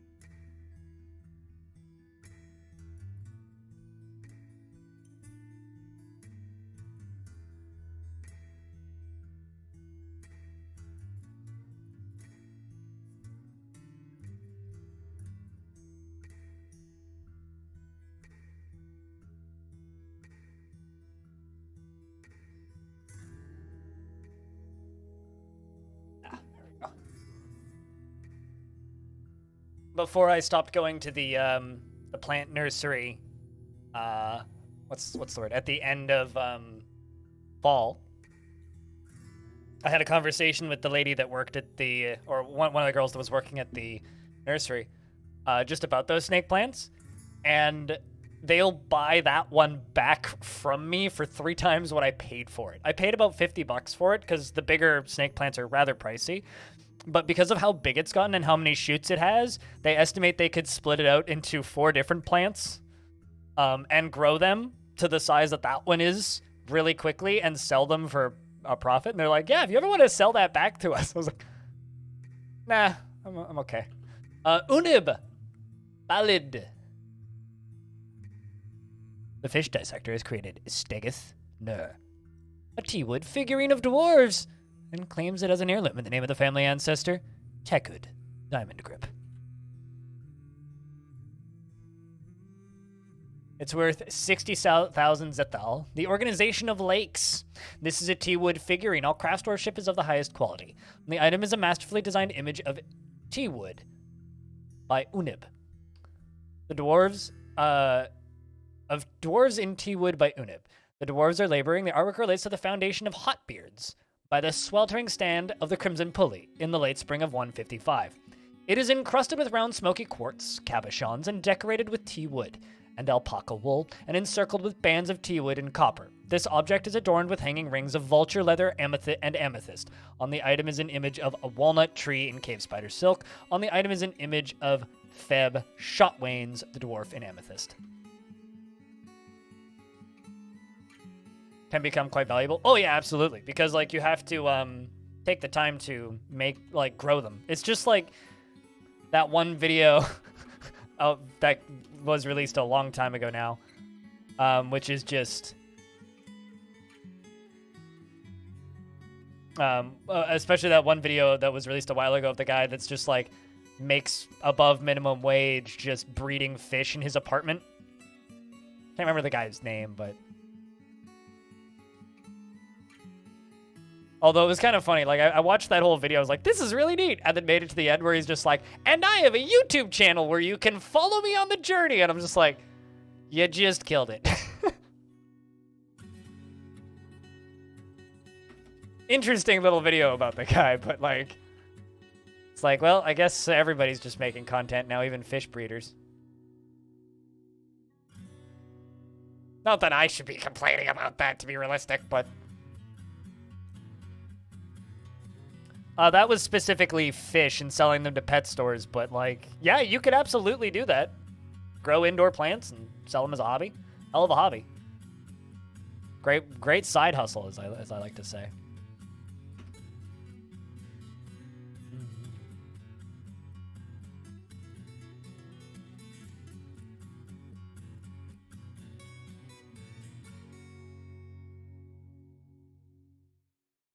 All right. Tavern up here is going to be made into the new tavern in a moment, because we are moving that lower tavern up here. That lower tavern's just going to be offices.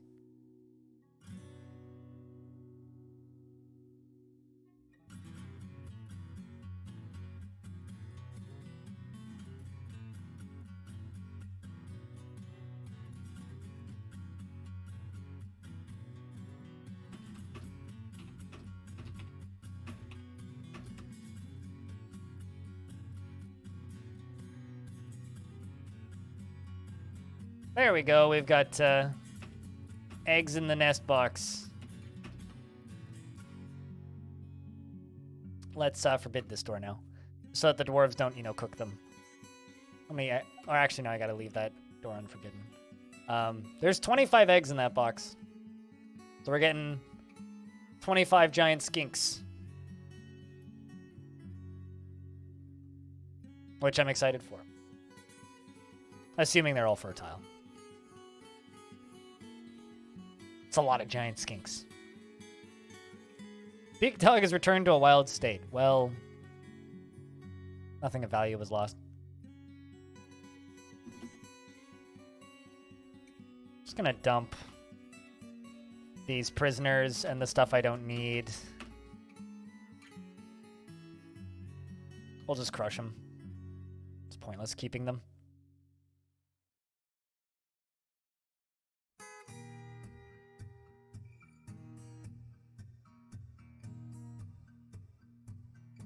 A tip when making moats or trenches around your fort, Amateur, make sure that there's one tile of overhang, because legendary climbers can climb up smooth walls, and average climbers can climb up rough walls, so walls that are not constructed or smooth.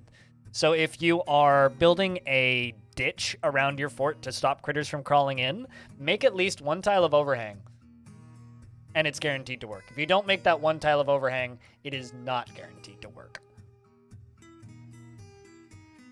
Just a tip. Because, particularly nimble baddies can just, matrix run up the wall, basically, and do a backflip over and into your fortress, which is not generally what you want. I mean, maybe you want that, and that's fun if you want that. But if you don't want that, just be aware that you might want to make it overhang.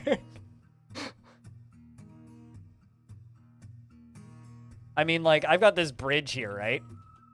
Part of the reason I put the door on this side and not on this side is just in case some particularly overzealous baddie decides, you know what? Yeah, I could just, jump and make that. Which, or, climb down this to about right here on this wall and then just let go and fall and go spoink to right there. They could probably do that. So it's preventative measures, you know what I'm saying?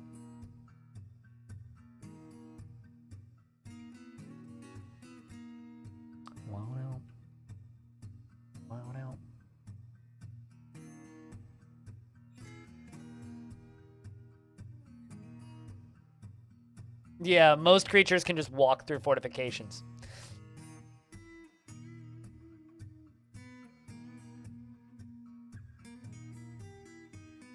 Basically, like, when building defenses in Dwarf Fort, be very, very, very, very, very, very careful.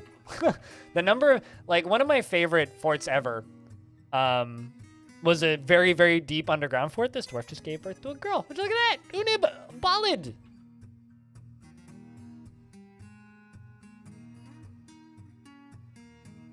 We're gonna call this baby...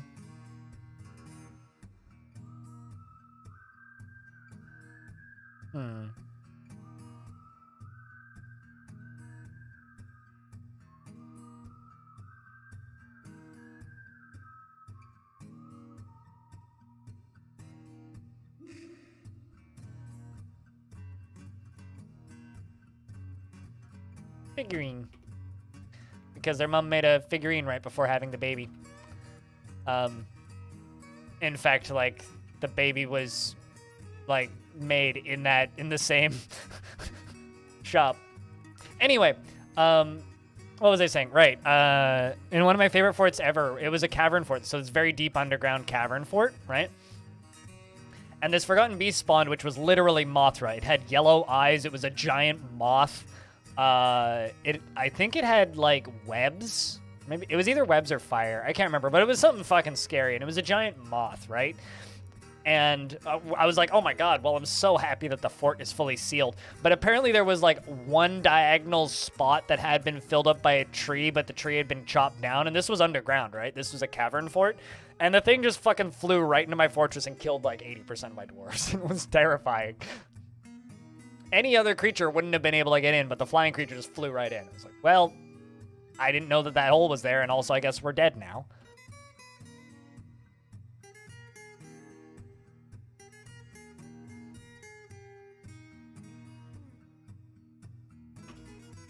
I do be dead now. Classic saying.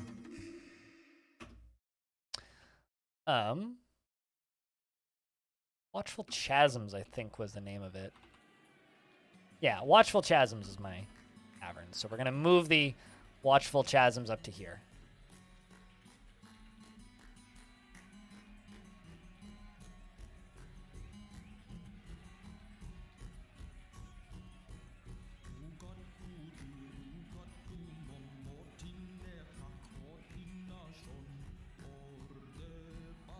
Alright, so this is no longer going to be a meeting area, and it's no longer going to be active. I'll keep it as a zone, but in case I want to do something else with it in the future.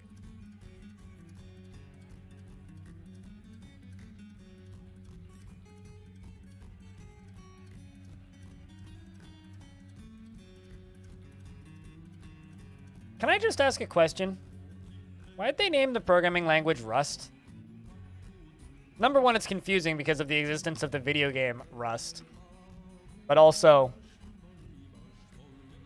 why? It's my very, very, very well thought out question. Why?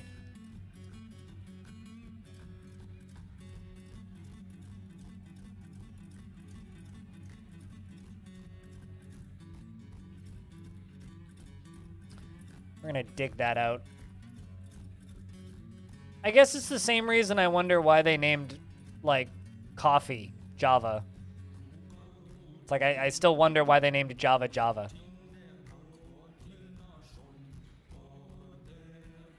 It's just weird branding to me. Especially because, like, I heard about the programming language years after the existence of the game Rust. Well, I know where coffee came from, but I don't know. Get a more unique name is what I'm trying to say. All right, we can put those there. Large silver dagger. Because the dwarfs that... So we have bone leggings. We have a large silver dagger. Pigtail right glove. A loincloth. That figurine that was just made. That's just a normal shield, a normal mace. They're all still being used.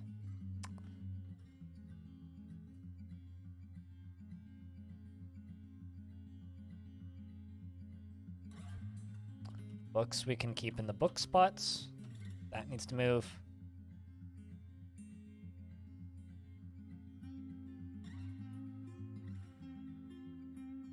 There we go.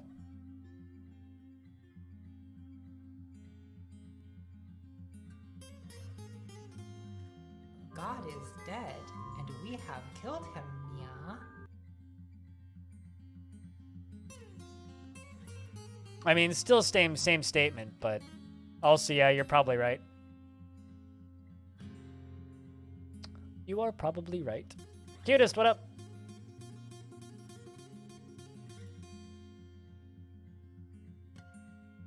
Well, I mean, because nobody wants to name a programming language D.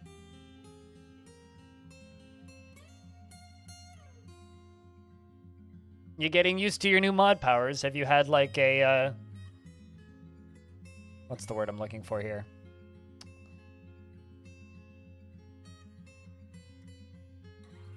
I don't know what I was looking for, but are you getting used to your mod powers yet, Cutest?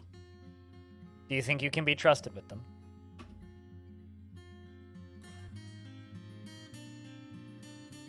AMA? Would you rather fight with 100 chicken-sized velociraptors or one velociraptor-sized chicken? You're a programming language called D, and that's why you're not super popular. Yeah. I don't know where I was going with that. But still, nobody wants to name a programming language D. You told your mom? And what'd your mom say? Did your mom say, what's a Twitch? One velociraptor-sized chicken? Fantastic. What'd you have for breakfast?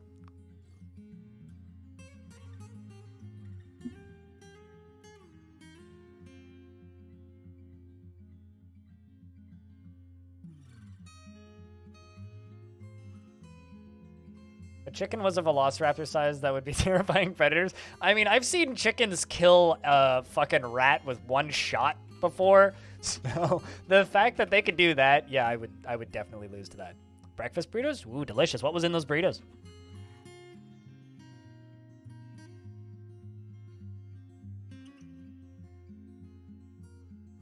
You did say ask me anything, so I'm just gonna keep doing this. Followed by cats or dogs.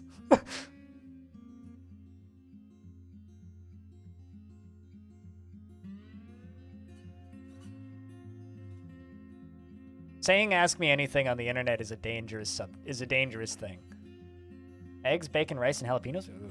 Damn, I could fucking go for like a good breakfast burrito. It's been too long. Cats? Wow.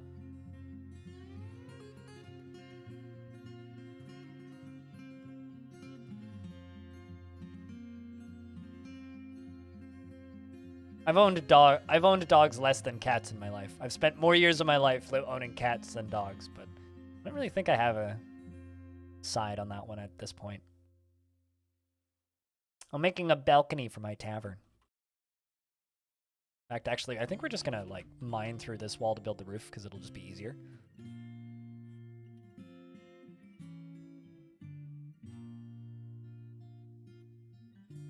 Yeah, no, I agree with that. With breakfast burritos being good.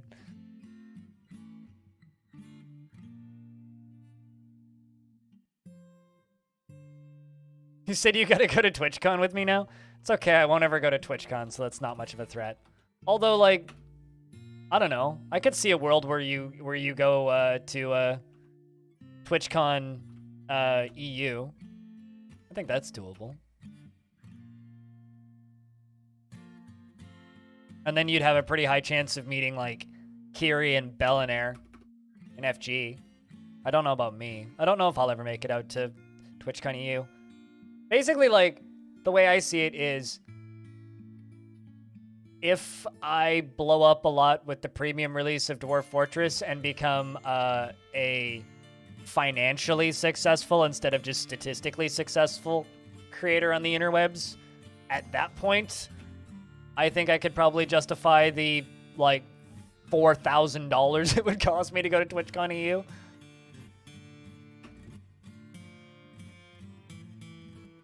But I don't really have any desire to go to TwitchCon NA ever again.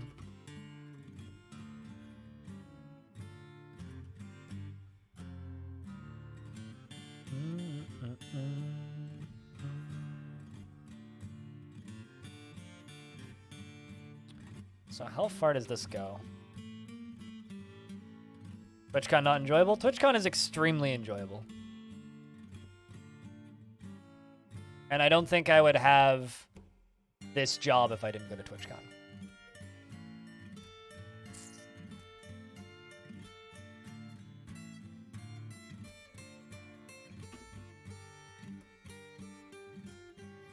That wasn't the problem.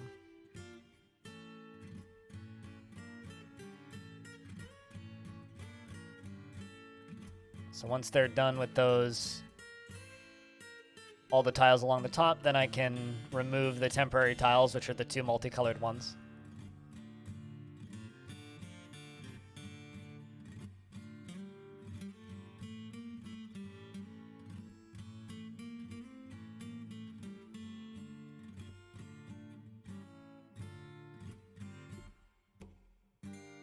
That video made some sense. Well, that's good.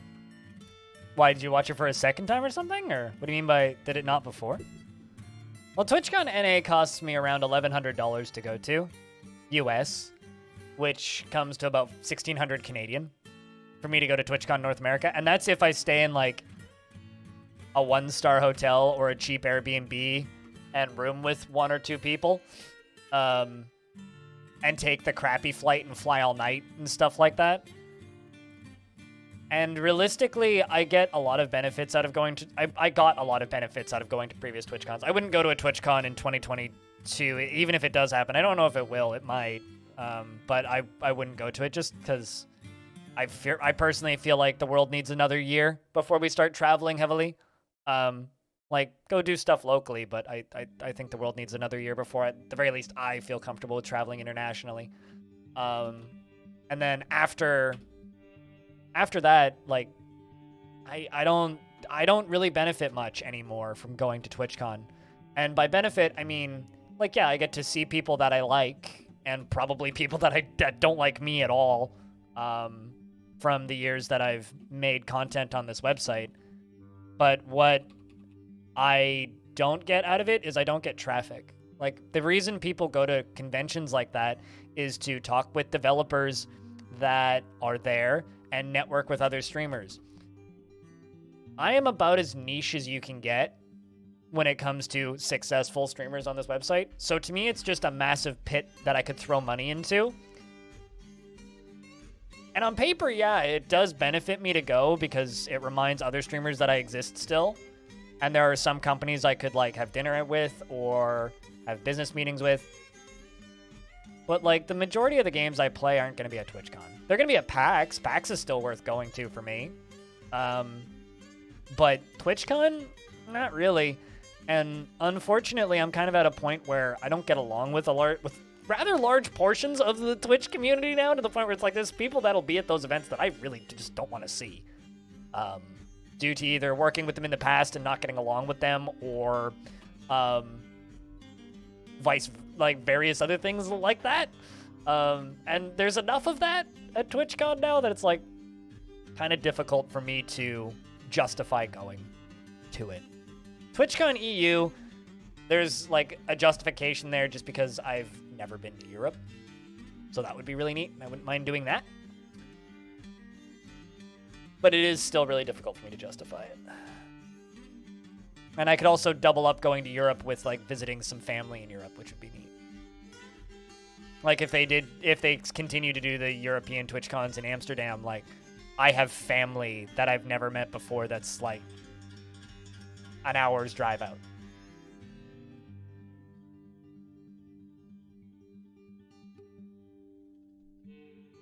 Yeah, TwitchCon EU happens in the spring, so no, they're not doing it this year because it would have happened already. Yes, it is a lot of dollars. And, like, realistically, the first TwitchCon I went to was the best business decision I ever made. Because the very first TwitchCon I ever went to, I got introduced to quite a large number of Kerbal Space Program creators.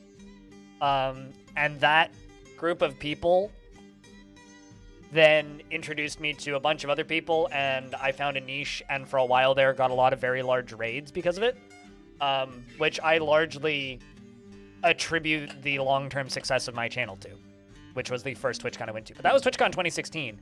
And to give you an idea, TwitchCon 16, it was like 11,000 people went.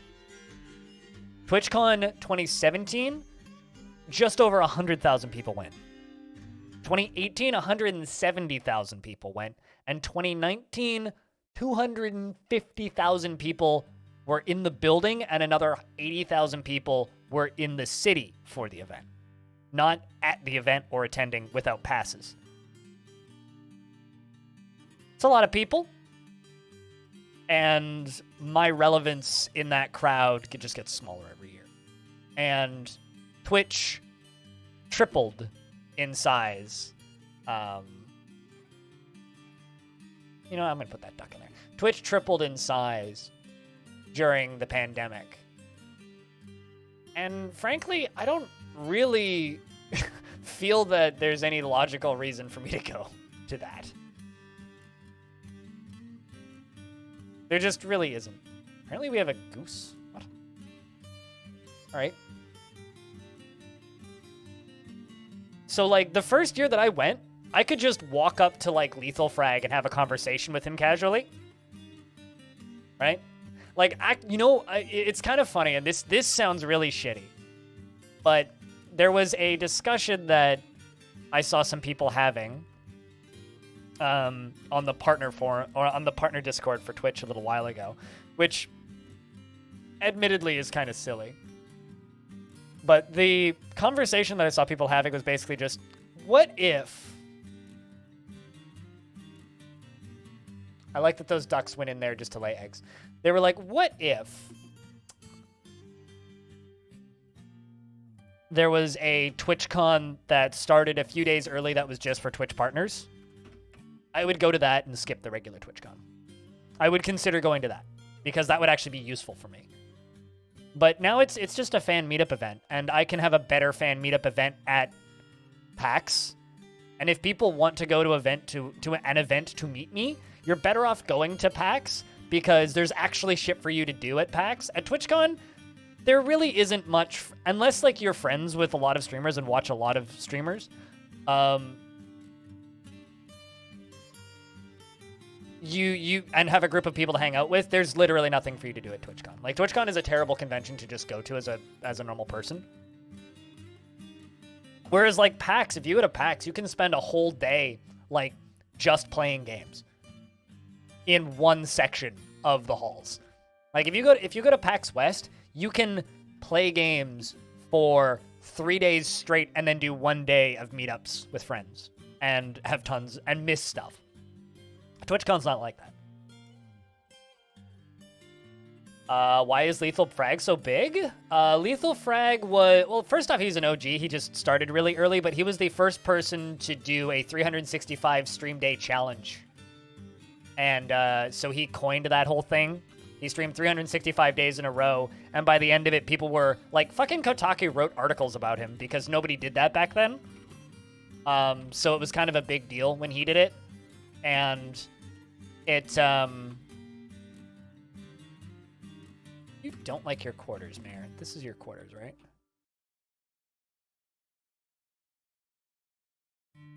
Yeah, well, let's make your quarters nicer. Let's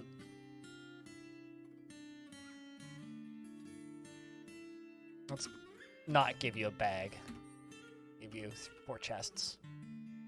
But yeah, so Lethal Frag was the first person to do a 365-day stream challenge, and he was just a super chill, like, nice guy, basically. So he just had super chill vibes, and he streamed pretty long hours, and he played a lot of indie stuff, and he was really consistent about it. And so he was just, like, one of the first people to get big on the platform. It's the same reason that, like, Man vs. Game is so big now, is because he was just one of the first people to get big on the platform.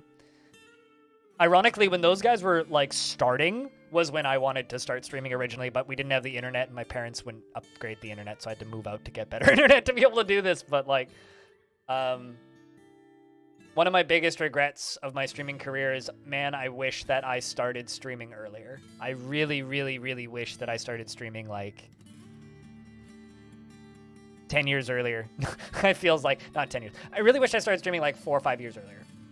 Because if I started streaming in like 2010, instead of like, I mean, I would have been younger and less mature probably, but like, if I'd started streaming then instead of when I did in 2013, 2014, I would have had a much higher chance of wild success. Just purely because there was so much less competition on the platform. Now you have to do things that I don't like. Back then you just grow with the platform. Doesn't work that way anymore, unfortunately. Go to whatever TwitchCon was being held and then try to organize smaller events outside of the official con. Yeah. I mean, that's part of the reason why like the Halcyon Frequency website analytics are so valuable, because we know how many listeners we have for our podcast in certain cities. And like I pitched this to my team the other day. It's like, you know, like if we're at a point in the future where we get like 5,000 listens per episode, if there's a city that like 600 people listen to us, we could realistically find a comedy or a music venue that seats 200 people and sell tickets to a show. Like, that's not out of the possibility if we can do that. Part of the reason we have the website. You're heading out? We'll see you later, amateur. Halcyon Con? Doubtful. But, like, I don't know. Maybe we could do a live show someday. Why not?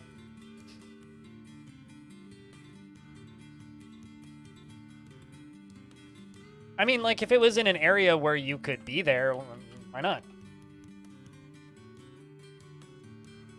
But actually, I will state this, because this is something that you guys could theoretically attend if they ever do it in person again. I would really like to go to an in-person roguelike celebration.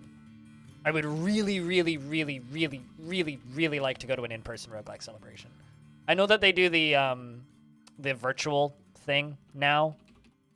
But if they ever go back to doing an in-person event, that is an event that I would travel to. It's just in San Francisco, which realistically for me is actually not that expensive of a flight, and it's only a 2-day event. So it would only be like, what? I could probably do it and like fly down, stay the night, come back the next day if I was really crazy. But that's an event that I would really like to go to.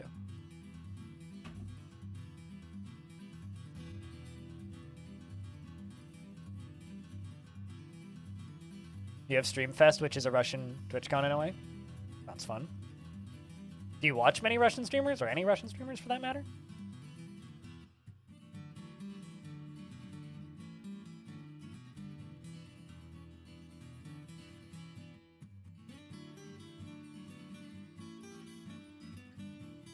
You went to drive to the UK, but you realized flying was cheaper than tickets for the channel shuttle? Really? Yeah, I mean, I'm kind of planning on flying to Quebec in June to go visit my little sister in Montreal. But the only reason that I can like justify that to myself right now... Oh shit, we caught a rhino. And I have a second jumping spider. Do I have a breeding pair? I think I do. I think we have a breeding pair of giant jumping spiders, chat.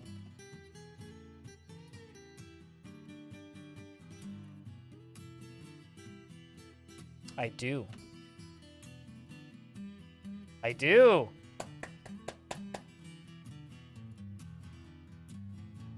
You're a little new to the game. Does Lazy Noob Pack contain Dwarf Therapist? If so, where can you find it? Don't look for Lazy Noob Pack because it's not called that anymore. Look for Starter Pack, and I can give you a link if you want.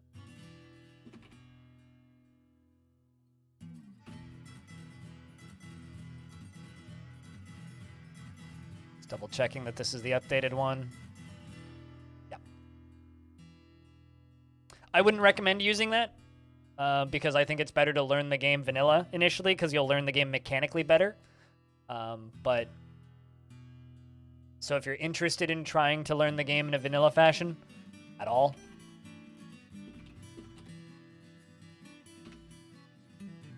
Lazy Noob Pack no longer exists. The starter pack is a renamed version of Lazy Noob Pack because Lazy Noob Pack is demeaning.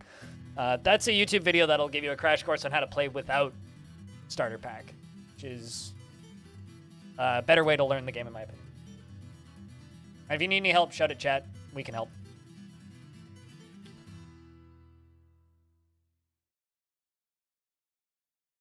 Bringing in that giant jumping spider. So now I need to figure out, do giant jumping spiders also require a nest box? I'm assuming they would.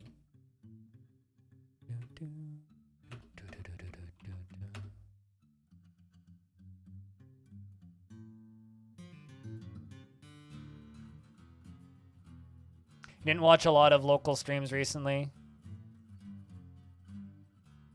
You don't have much time to watch Twitch now. Yeah, and you're a mod here, so you gotta put in the hours. You know what I'm saying?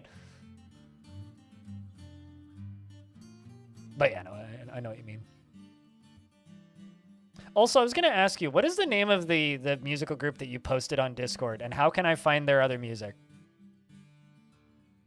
Because you posted that link, and I watched the whole thing this morning while I was trying to get out of bed. It's really nice.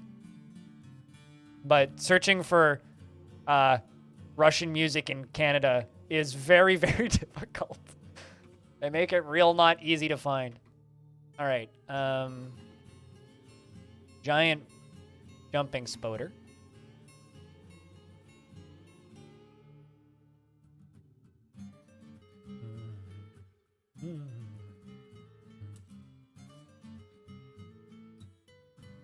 But yeah, no, starter pack is just a prepackaged install of the game with a launcher included and Dwarf Therapist and Dwarf Hack installed. That's all it is. And a couple tile sets. So it just kind of smooths over the install process. But I think learning to install the game in vanilla is better because if you know how to install and manage the game in vanilla, then you can play quicker after updates. And you'll also learn less bad habits, but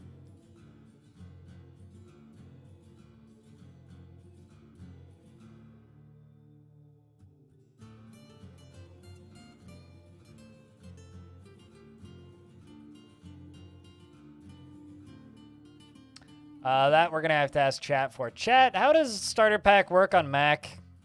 Because I'm a fucking PC snob. I don't know anything about how Mac stuff works for Dwarf Fort. That's like the big gap in my knowledge because I don't use any of that stuff.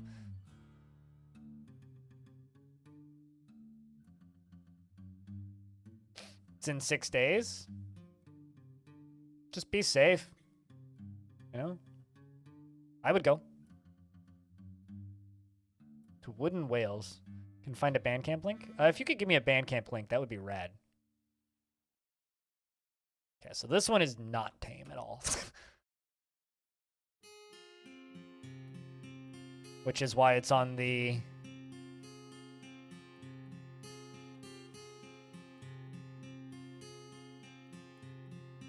Claims to be trained. Seem like it.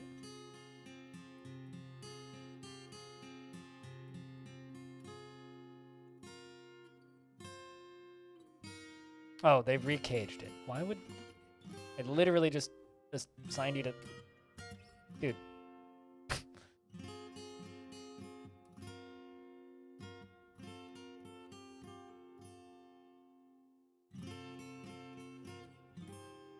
Then why are you asking me for a link then? I'm confused. If you already have it and it works fine, then why are you asking for a new link for it? I don't get...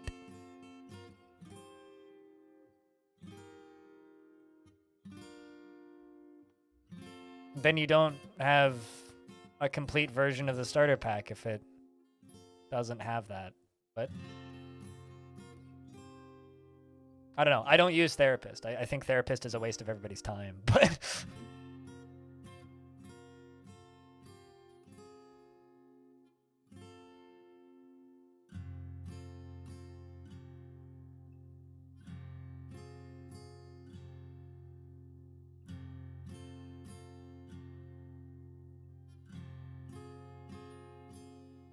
Therapist made you lazy? It just makes the game worse. That's all it does. All right. Can remove that cage. We petition the Flowery Hall. Did I not make you guys one? I thought I did. Farmers want a guild hall. Craftsdwarf's library, stoneworker. Yeah, I did. Oh, they just want the value upped. Okay.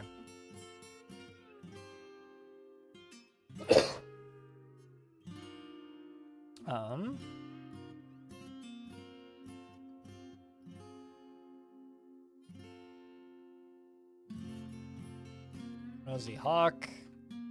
Whiskered Season, Home of Bridges, Silver Points. What's the name of it?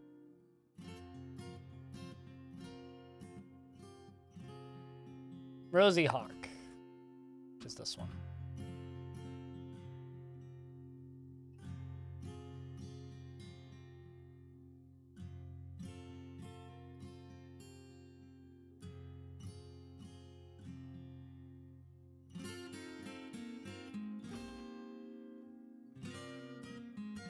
They need the value up to 10,000.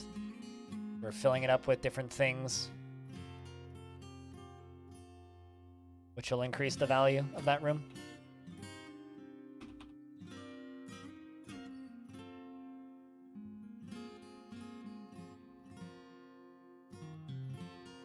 We'll see what the value is once they're done filling it up with all that stuff.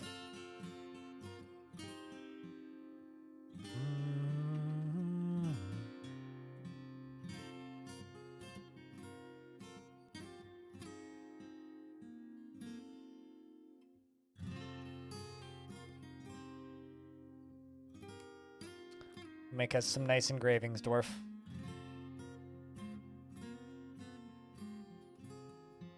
Water flowing somewhere that it's not supposed to be? Let's just give him a second. Check back in with my spoders. It's kind of what I'm focusing on currently.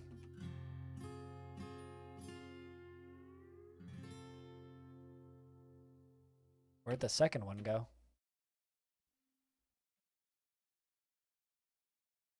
Oh, I see. It doesn't have a trainer assigned. That would do it.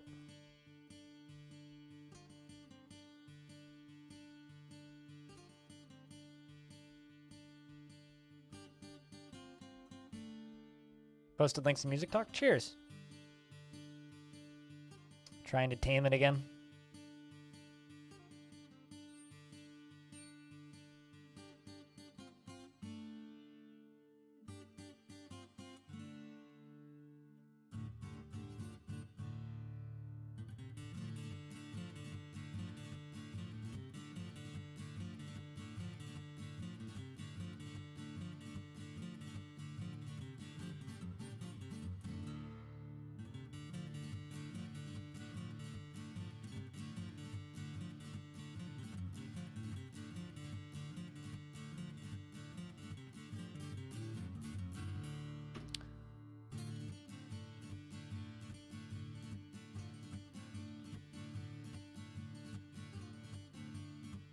Closest thing to that part of the world for bands that I almost went to go see is I almost went to go see Molcat Doma.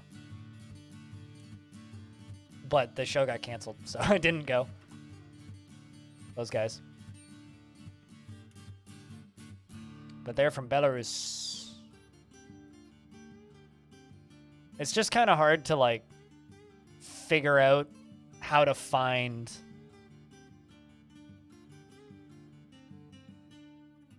music that's not written in the English alphabet here. They're playing around there? Well, they were, and then the whole tour got canceled because restrictions went up again. But are now being finally released since Omicron is dropping, but doesn't matter because all the shows got canceled, so. Searching other scripts is hard? Yes, it is. For here, anyway.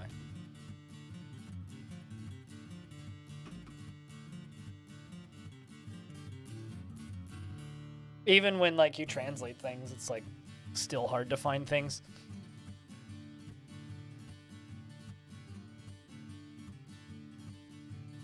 Like, even finding Molcat Doma over here is difficult. I couldn't write in Cyrillic, so I just have to copy-paste stuff and hope that Google figures it out.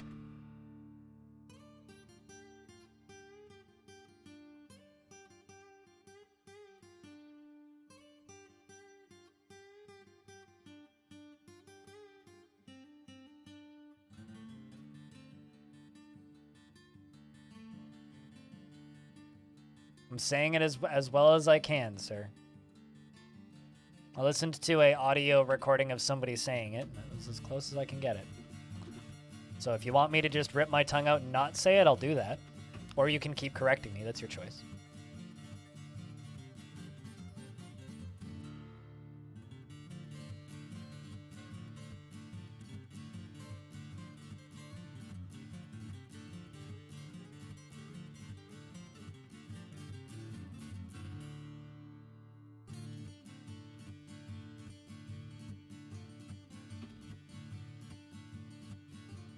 Yeah, you're definitely helping, Cutest. Thank you. I appreciate it. Where did all my diorite go? There it is. I went past it.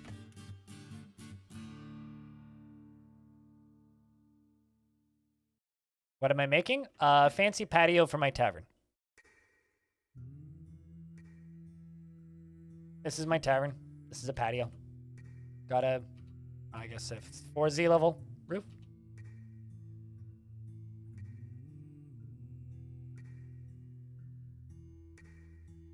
Which is why I choose not to give a shit, especially when people correct me. If I'm wrong, yeah, that's fine. That's probably true.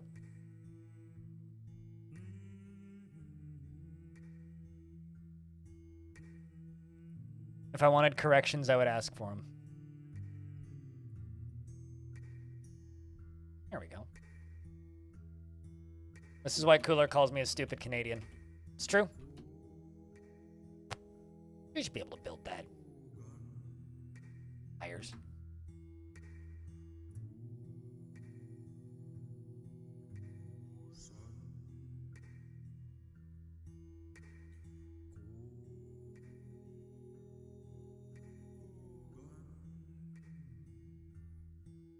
But yeah, no, when it comes to really depressing Soviet-sounding music, there's quite a lot of tours come around here pretty frequently. Considering, like, one of the main reasons to live in this part of the Lower Mainland, BC, Canada, is just the music scene here is so great. There is, like, I live in a world where I can go see Boy Harsher, and then 2 days later at the same venue, see Dark Tranquility. And then the week after that, Cannibal Corpse. It's really nice.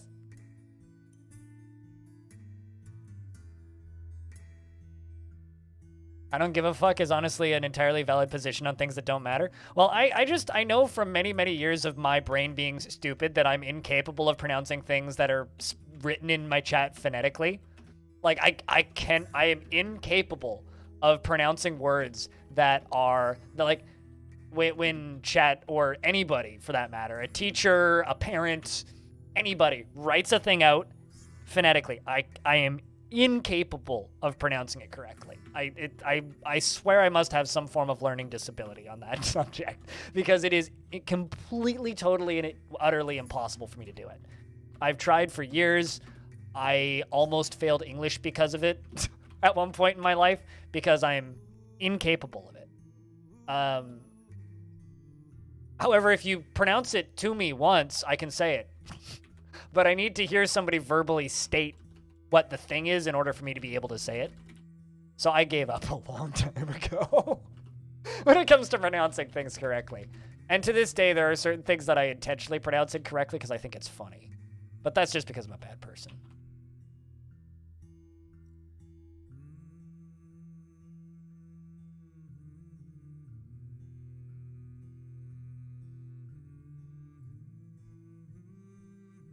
Well, it's just like growing up. When I was in sports, there was this one kid I knew named Jacob. His parents were very, very, very Polish. He was Canadian, like born and raised in Canada, but his parents were very Polish, and because of this, he spoke Polish at home. So he had a pretty thick Polish accent, and I used to always give him a real fucking hard time for not being able to say the correctly. And I've never met anybody from Poland who's able to say the. They can't do the th. He used to give me all sorts of shit for not being able to say anything that he could say, so I had to get him back for something, and that was the only thing that I had. So I fucking rolled with it, but... Alright, so that's our fancy little tavern ceiling. Although we need to add this into the tavern. Which is... the Watchful Chasms.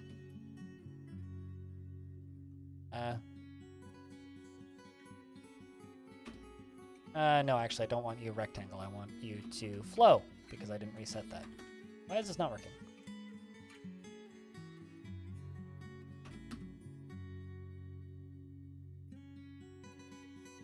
Sure. You'll pronounce scribble as other scribble. Good for you. I think that was the fire icon in a roguelike I played once. One of my favorite things, though, is like, in Canada, we're supposed to learn French. It would make more logical sense for me to learn Korean because there are more Koreans here. It would be wiser for me to learn, like Spanish and then go to Mexico because Mexico is closer than Quebec to where I am. That's like the daily battle that I deal with. It's just like, it would make more sense for me to learn like, yeah, it's goofy. Alrighty. Right.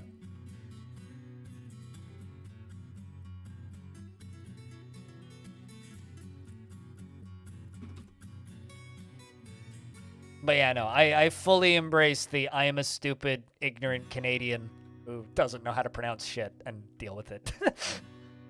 It's sort of like in the Future of the Fortress videos that I do, where I'm just like, yeah, and if you don't like my reading, sod off. All I have to say. Because I'm just tired of being corrected, and it's not going to get any better. I'm sorry. I have accepted my level of incompetence. Oh yeah, I know. It's one of the only things that's interesting and unique about English that isn't just a clusterfuck or a bad idea.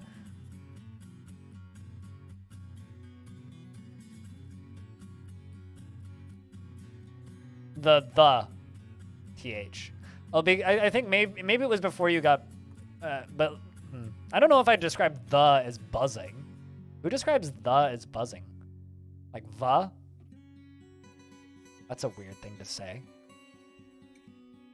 Because anyway, my Polish friend Jacob growing up, like the way he would pronounce the is da. He'd pronounce it da instead of th.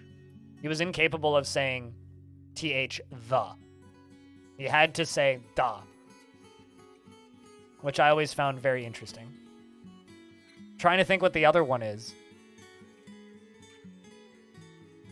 Can you give me like a word example of the other one? Describing th as a muffled hiss is so strange to me, but I guess so.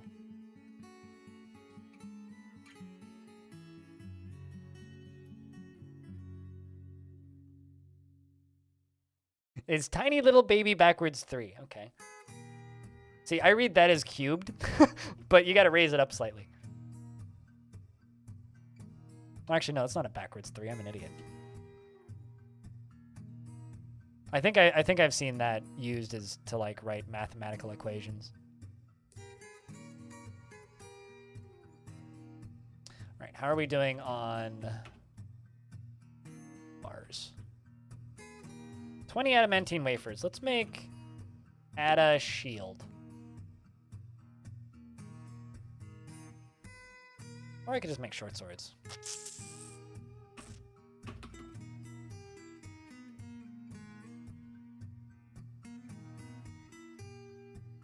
Makes the shields anyway. Hey, Lake Bear, what up? those things.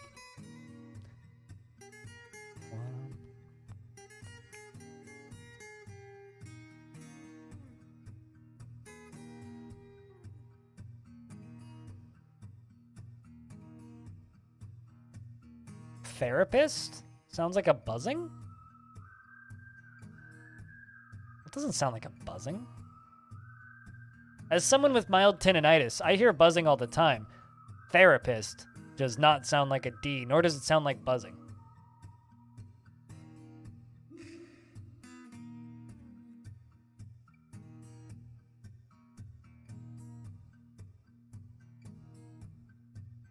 I mean, voiced doesn't have a TH in it, though.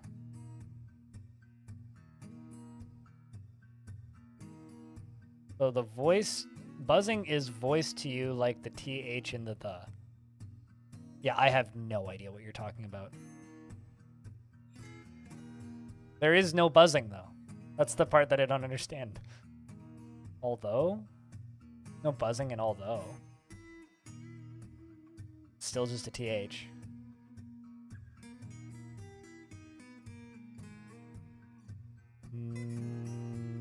Not really?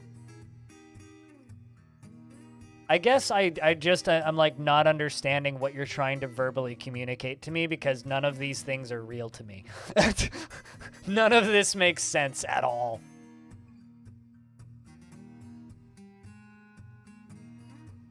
Like, at all. Please don't link a YouTube video because I'm not going to open it. You know that.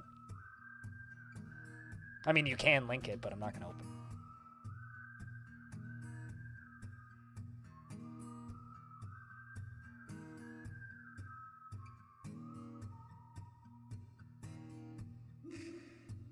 I think that this description makes zero logical sense. And Oswix is talking about it like it's fact, that it might be, but I have, like, zero brain power to comprehend what the fuck you're trying to communicate to me.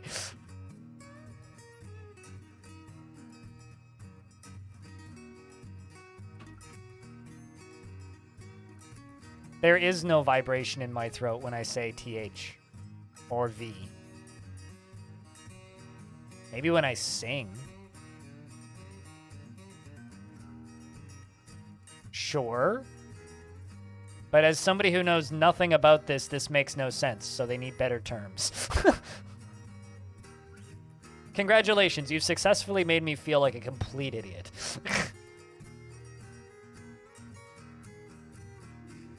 Which is just Twitch chat in its natural habitat, to be honest. I'm trying to decide if I want to... Yay! Fucking finally forgot about the stupid window I wasn't going to make yet. Kind of tempted to, like, go through and, like, dig out all these extra tiles.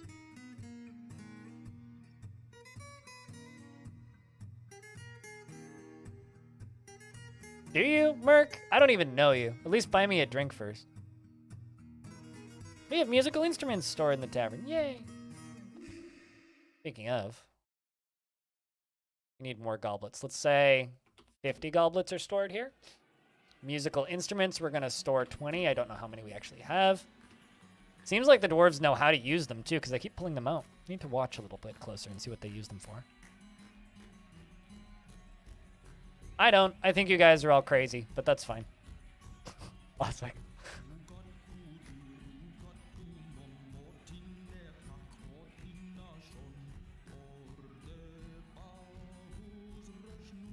Very satisfying when they actually put goblets into the bin, into the containers that they're supposed to.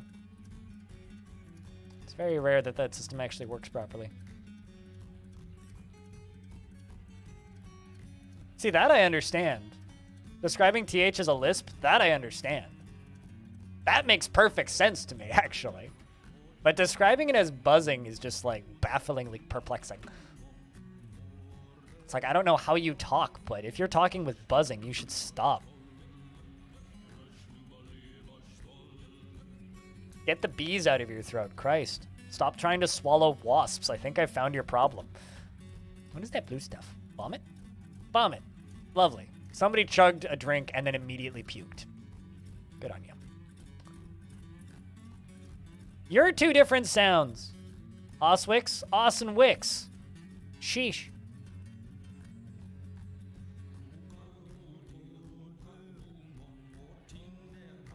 There is no buzzing TH.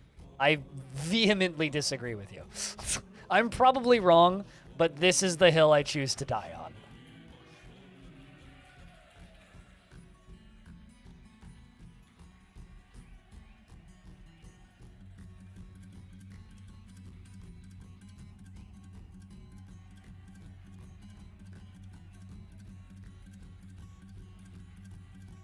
No, they're not. They're exactly the same. So no, we can't agree on that.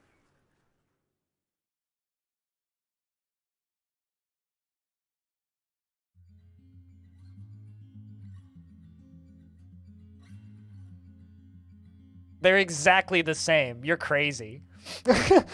As a native English speaker, the TH in the word the TH in the word though, the TH in the word thou, and the TH in the word therapist are exactly the same. The letter after them makes it sound different, but they are the same sound. I make it the same way with my mouth. Therapist and the are the same to me. You hear THC? What? No, you didn't.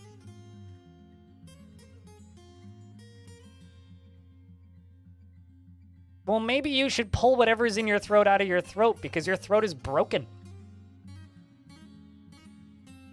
Think in this. Those are the same. It's the same sound. This is the most pissed off I've been at my chat in probably about a year. You guys are whack.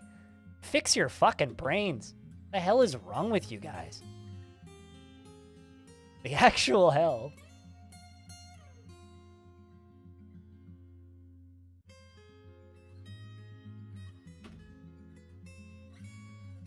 Yeah, but I don't think you're a native English speaker. Tygo. Yes, but the way they're said is exactly the same. All right, who let the jumping spider out? Nobody did. Good.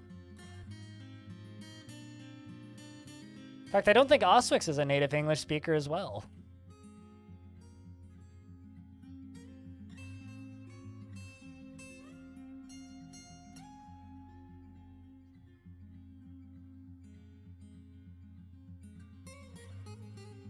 I will just, like, you can keep repeating the same thing in the chat over and over and over, Oswix.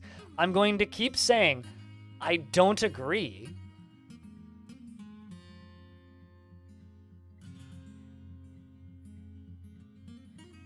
Like, I could be completely wrong here, but this makes no sense to me. So you can just continue repeating it all you want. I don't agree.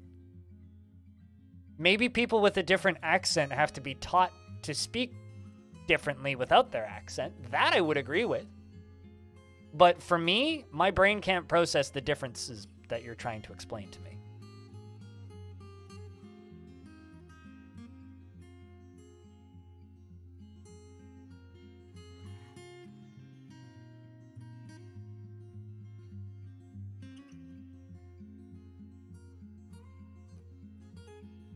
There isn't one, Mark.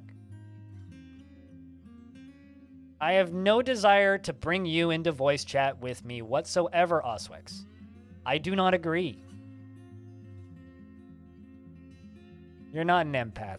Sawed off, bastard. Calm down. I'm just trying to end the conversation. What part of it? Shut up and move on. Do you not understand? Without me saying it.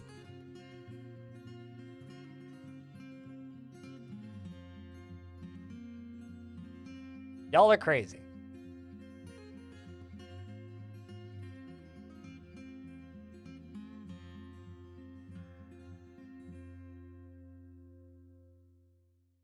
I'm very sad that both of those dwarves decided to be frustrated about being imprisoned. Having actual usable vampires are nice. But they both managed to completely lose it before getting out of prison. Have enough chance.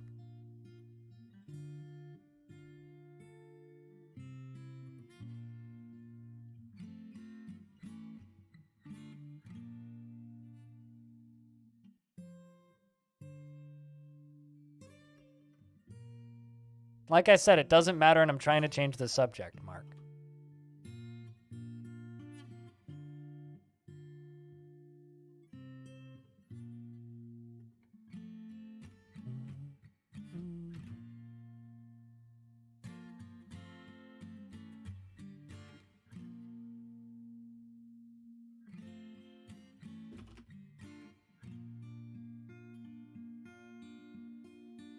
I don't think we did, Soggy Toes.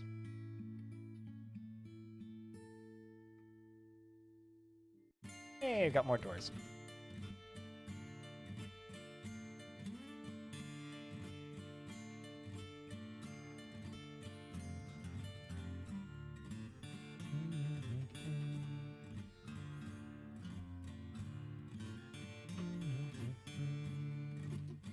Let's take a lovely fruit that's made up. Remove everything that's good On the from it. topic of Seeds, dying on the stupid vitamin, hills, that's another one. nutrients, everything that's good about it, and just jam it full of shit garbage shit sugar and put it in a shit bottle that sounds like shit when you put it on your shit. It's shit. Stop eating ketchup.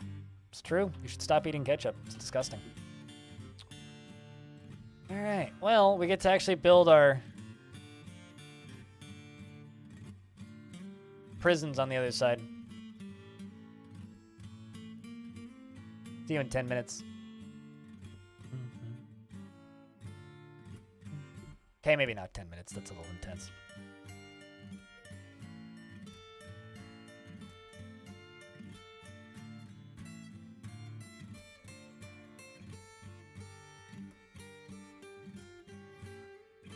But you deserve that, Bob.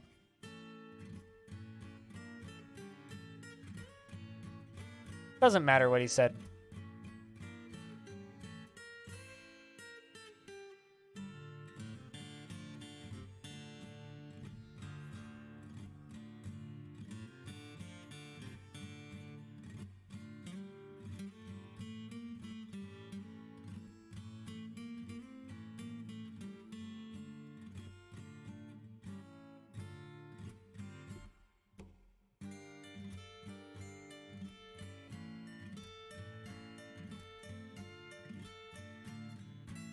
You know, there's just kind of this world that I live in where it's like if you exist to do nothing but annoy me, you're eventually just gonna get smacked upside the head. Sorry, but you poked the beehive too many times with that one. Hey, elves have arrived to trade. That's nice. We need to actually work on this upper layer. I've just kind of abandoned it. Been too busy working on the lower layers. Do you want to be added to the pile, Tygo? Because I'll add you to the pile if you really want. I don't think you do, though. We can make it into a good old-fashioned dog pile if you really want. This is the classic of, hey, you want to get banned? Give me $5. Person gives him $5. Ban! The setup was too good. True.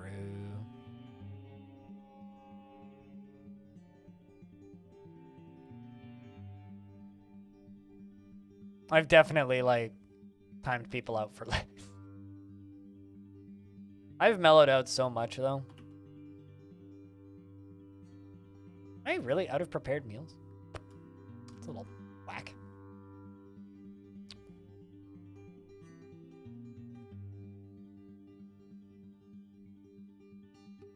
Churches in general is so good, cutest. I got stung on my eyelid by a wasp. I don't believe I've ever actually been stung by a bee. But, I've stepped on multiple wasp's nests in my life, stepped in a wasp's nest once, my foot went right through it. It's a good question. I was standing next to an old rusty trailer that we used to have parked that we would sometimes use to take out the garbage. Yeah, that needs to be uncanceled.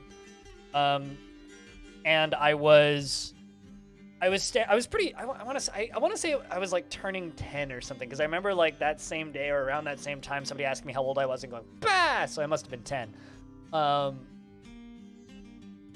And I was standing next to this old trailer and I leaned against it, and little did I know that there was a wasp in that trailer. And so I leaned against it, and while leaning against it, I just remember seeing the vision on my bad eye, because it was on my bad eye, get weirdly dark, and something touch my nose. Or something like touch my nose around here. And then my eye just started hurting.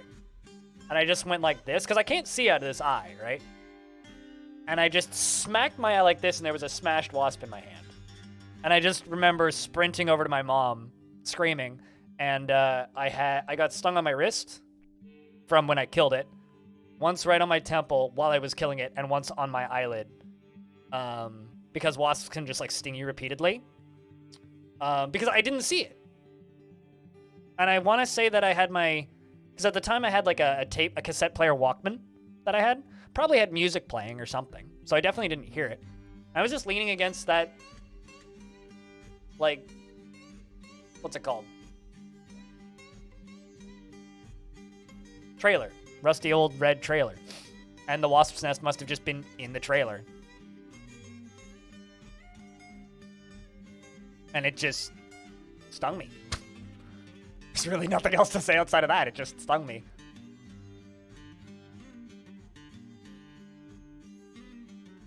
Could sell them a bunch of wine. Sell them some anvils.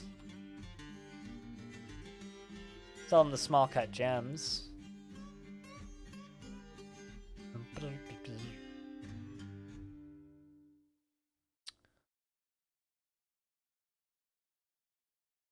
Sell them some granite bookcases. Not very valuable though. They're heavy. Sell them some wine pots.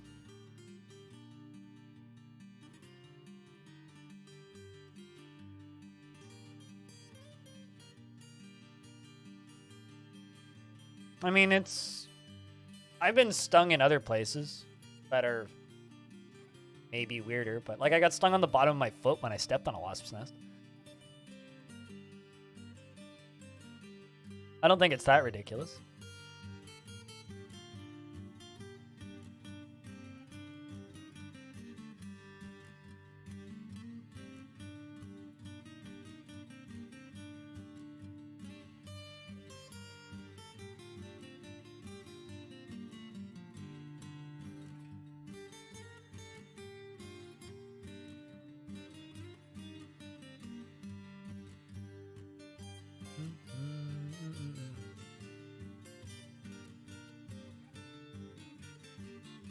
No, but I did get stung on my ass cheek.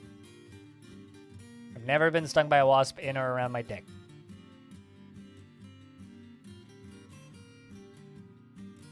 That was a weird way to word that.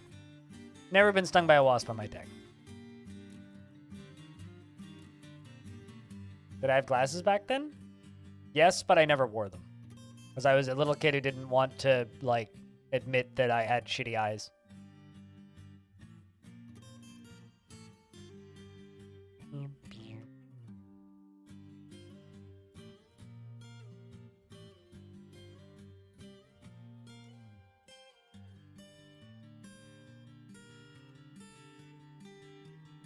Cool. Herbs are preparing lavish meals again, which is better.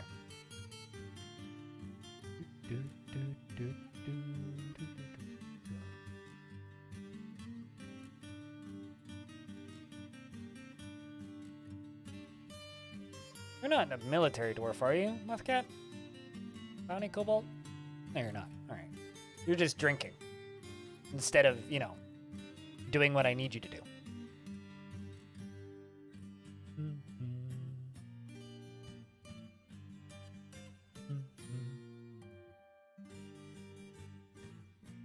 I mean, back then, like, my visual field was still shit, but, like, my nearsightedness was nowhere near as bad, right? Because, like, I'm very nearsighted, which is why I wear glasses now, but back then, like, I still had vision problems, but it was visual field problems. It wasn't so much, like, distance and seeing problems. That's something that's gotten worse as I've gotten older. Wolf, horse. What a giant wolf. They have a giant wolf. I could get a giant wolf.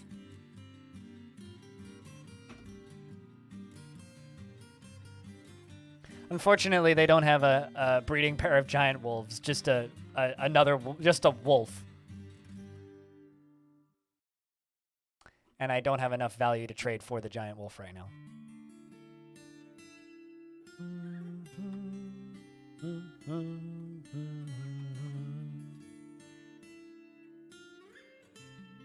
Yeah, I don't need dingoes. Dingoes are they're kind of dumb.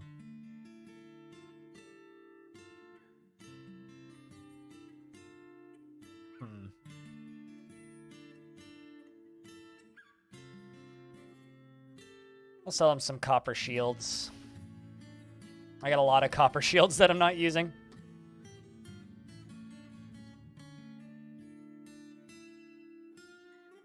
Yes, I do mind you asking what my glasses prescription is.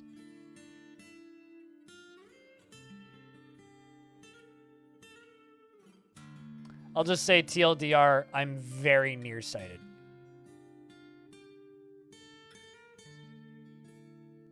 But my right eye also doesn't work at all.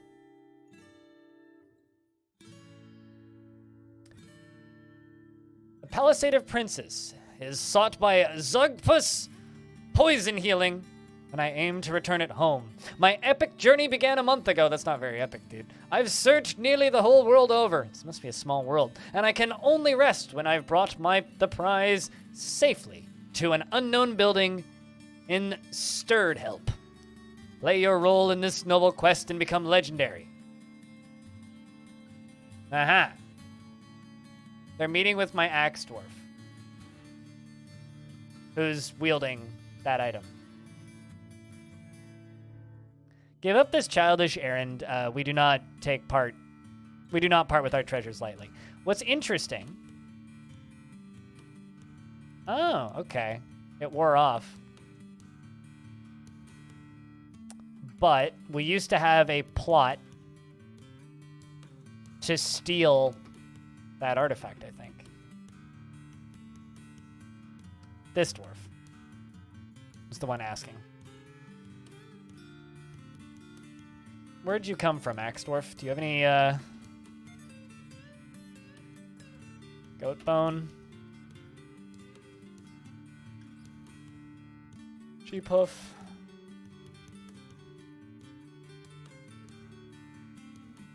Very nice clothing and such. I was hoping that this dwarf would... Okay. On the item is an image of the Greater Seals, a finely designed image of dwarves. The image is the symbol of the Mirror of Roasting, a dwarven civilization. So a dwarf from the Mirror of Roasting, who we have no contact with, just demanded one of my artifacts.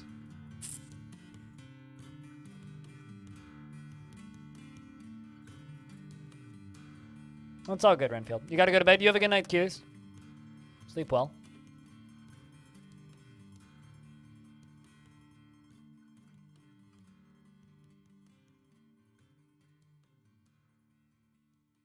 Also, to be totally clear, part of the reason I don't want to tell you my glasses prescription is because I can't actually remember what the exact number is off the top of my head. I do my best to forget about those details as quickly as I learn. So that's written down on a piece of paper in my file folder at the other end of my apartment, which I'd need to go dig up, which I could go find if I wanted to, but I really don't want to. Just watching this dwarf. I'm much more concerned with my visual field. Usually, like, I go see my eye doctor once a year, and he's always like, you need new lenses. I'm like, cool. And he goes, here's a new prescription. And I'm like, cool. And then I go get new lenses. Just don't even worry about it. All I know is that if I don't have my glasses on, that's my monitor, and that's my face right now. If without my glasses on, I can't see anything until I'm about here.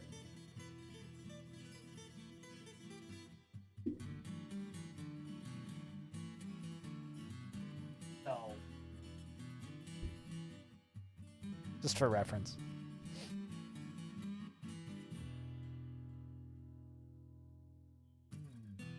I don't trust this dwarf, so I'm just going to watch him until he leaves the map. Which means we're probably going to have a thief show up. So you got to keep an eye out for thieves. Fortunately, though, the artifact that this guy wants, I think, is currently actually sealed away in an area that he can't get to. Yeah, he wants the Honey Badger Bone Helm, which I'm currently certain is locked in a room with 2 vampires. Hold on. Yeah, it's locked in a room with 2 vampires. 2 insane vampires. You forgot you had Innomia? Innomia is free. No Moria is the one you have to pay for. So yeah, it's locked in a room with 2 separate vampires. Oh, hey, new migrants. So all I have to say to that is good luck actually getting to it.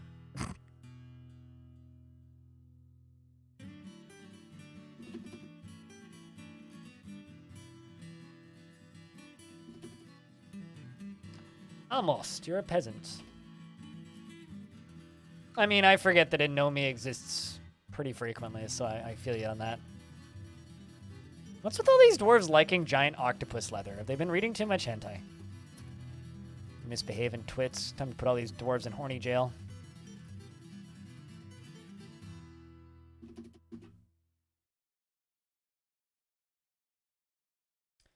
Prone to hatreds and often develops negative feelings. He's a strong need to pay back any favor done for him and is not inherently proud of his talents and accomplishments. Lives a fast-paced life and is quite polite and likes a little excitement now and again. Often nervous and tries to act with compassion and doesn't really like material goods. Tries to do things correctly each time and doesn't often feel lustful. Exhales sharply when he becomes exasperated and laughs very loudly whenever he's surprised and needs alcohol to get through the working day.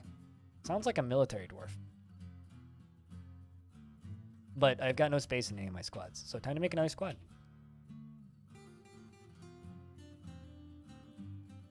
Fisher dwarf. Of legendary variety? A legendary fish dissector, hey? Imagine. Imagine being a legendary... Hold on a second. He has a relentless drive, completely consumed by ambition. Is a legendary fish dissector. Of all of the things you could, like, dedicate your life to. Believes war is utterly repellent, would have peace at all costs, including killing people? Go do something useful with your life, dwarf, like not fishing.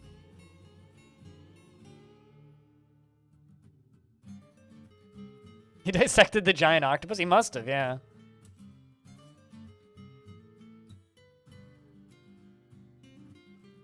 Worshipper of Lemur. Which deity is that? Hey, you've got a pet goose. Often takes the form of a male dwarf, is associated with marriage and wealth. The deity of marriage and wealth. It's like the deity of, like, a suburban white girl. Marriage and wealth. Hold on, please tell me that's a legendary soaper! We got ourselves a legendary soaper! Of course, he's also an expert comedian. Sounds like a vampire? You sound like a vampire. Although, actually, like, looking at this. He's 144 years old. His hair's got some gray. Needs alcohol to get through the working day. Doesn't look like a vampire to me, but might be. This legendary soap maker, though. 123 years old. Okay, her hair's not totally gray. Still needs alcohol to get through the working day. Dreams of mastering a skill. I'll keep a legendary soapy, though.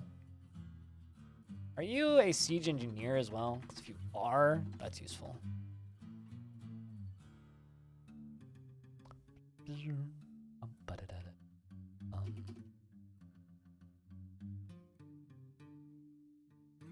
We're going to have to get into the guts of that joke, I think. Elomino. 150 years old. Be like, this guy either is a vampire or is just like actually just a legendary leather worker.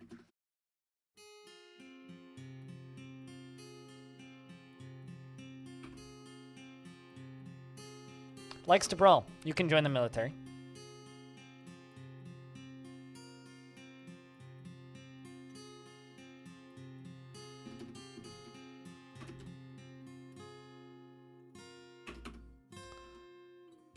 All right, up to 132 dwarfs. Also, I should note, chat, just because the bot just put a link to it in the chat. There's a new update, a new episode of the Halcyon Frequency podcast out this morning, which I edited last night.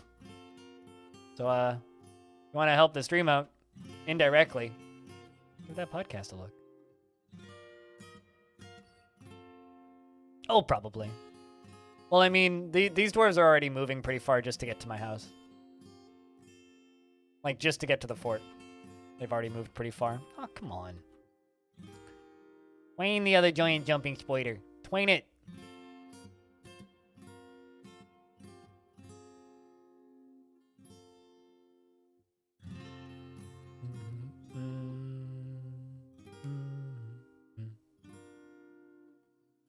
Speaking of, looks like we got 14 skink eggs again. So hopefully they're able to sit on those eggs long enough so that we can get 14 baby skinks. Or 14 adult baby giant skinks.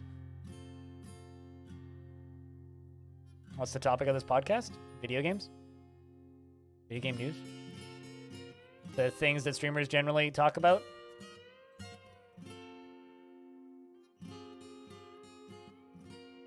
We'll worry about branching out into other topics once we've had more experience with just podcasting.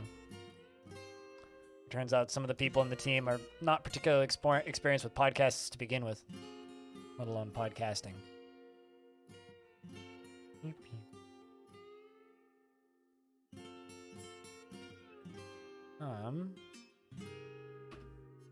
Put that hen there.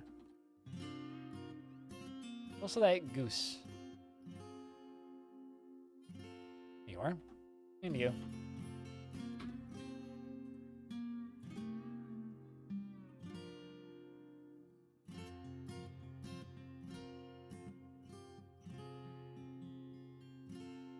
I listen to about a dozen podcasts actively, and I'm subscribed to another probably close to 100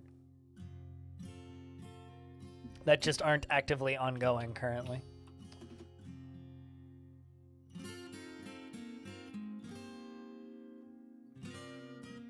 Burr the Axe Dwarf is still hanging around.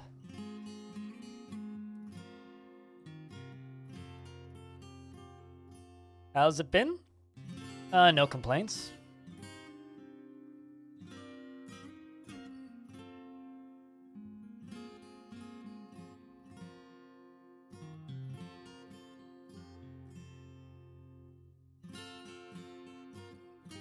Such an odd spot to leave the map.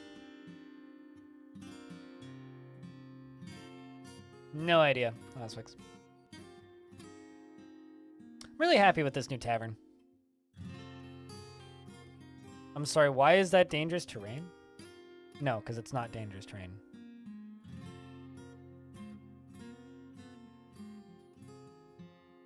Dangerous terrain means that things can be flooding.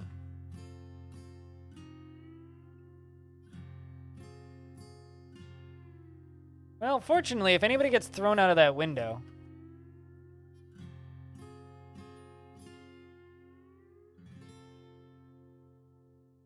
Oh. Apparently the fortress is locked. I was unaware of this. Hold up. Let's, I'd swear that I opened the front door, but I guess not. Did somebody, like... Did I pull that lever? Like, did I queue up this lever to be pulled? I must have, like, just now.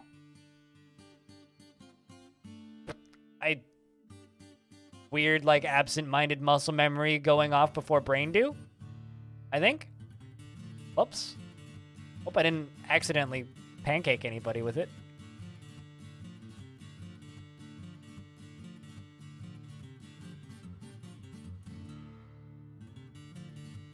I'm just waiting for that dwarf to wake up now. This is a little bit awkward.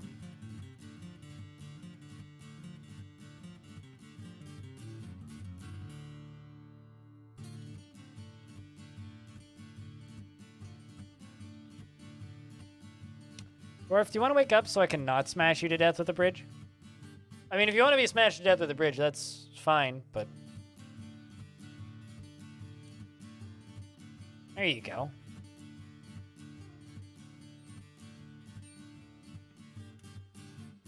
I must have just pulled, like, queued up the wrong lever to be pulled. I'm an idiot.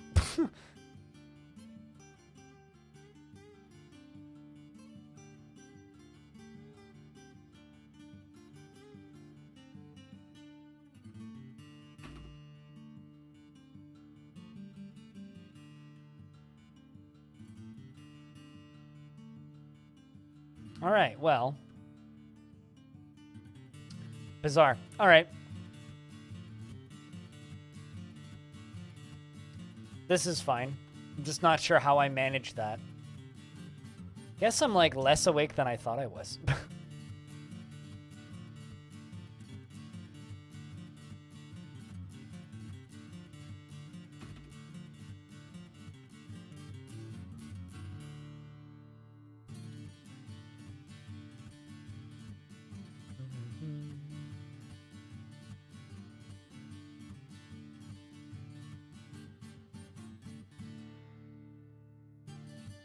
But yeah, I don't know. I guess I assume other people listen to podcasts as much as I do, and I'm very much a podcast enthusiast, I would say, because I listen to so many. I listen to science podcasts, video games podcasts. Used to listen to a D&D podcast. Like, I listen to pretty much everything. It's like all of my entertainment outside of music. Like, I watch some Twitch streams, I listen to music, and I listen to podcasts, and that's like all I do, really.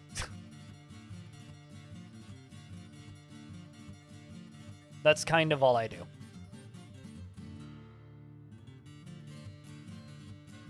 Yeah, I'm not familiar at all with that podcast.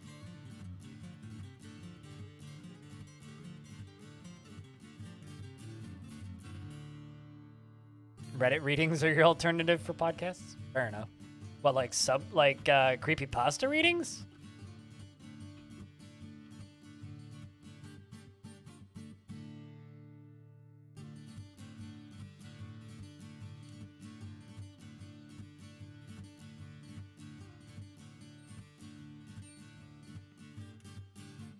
All right, so if I dig underneath this,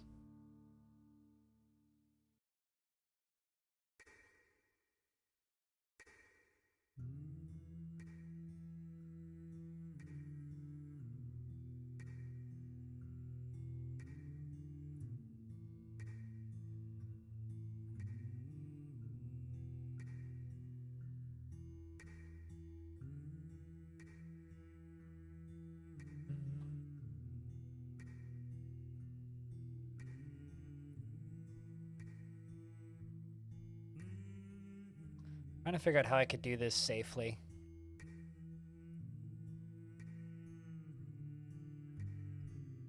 I think I could cave it in.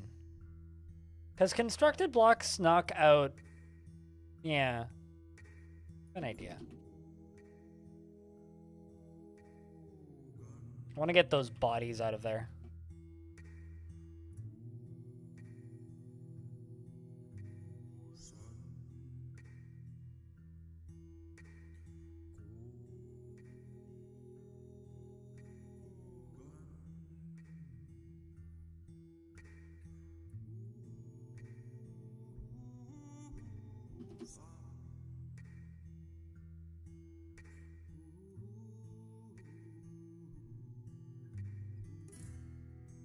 This is the project for today.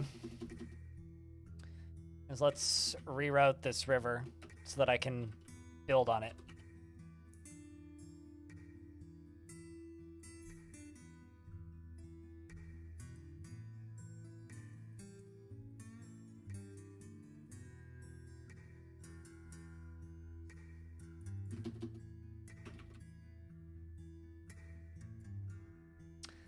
That's the plan for today.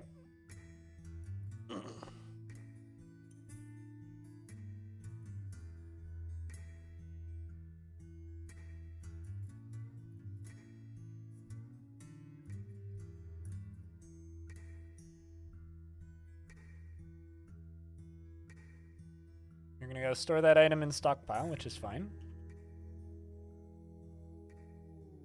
Too much equipment to pick up.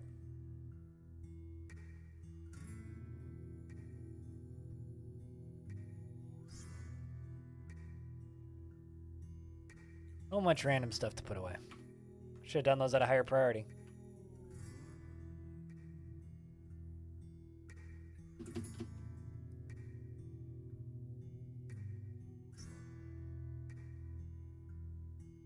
Oh, gotta delete this on this layer.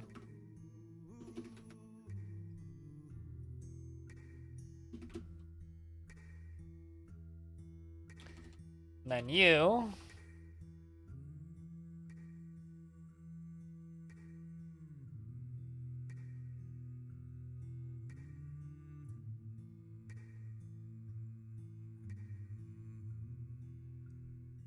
Sure, we can make this out of wood. That's fine. Because I'm going to need to cut out the middle piece anyway.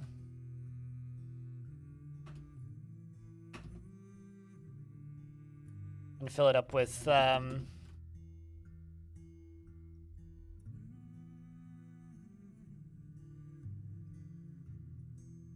do it this way.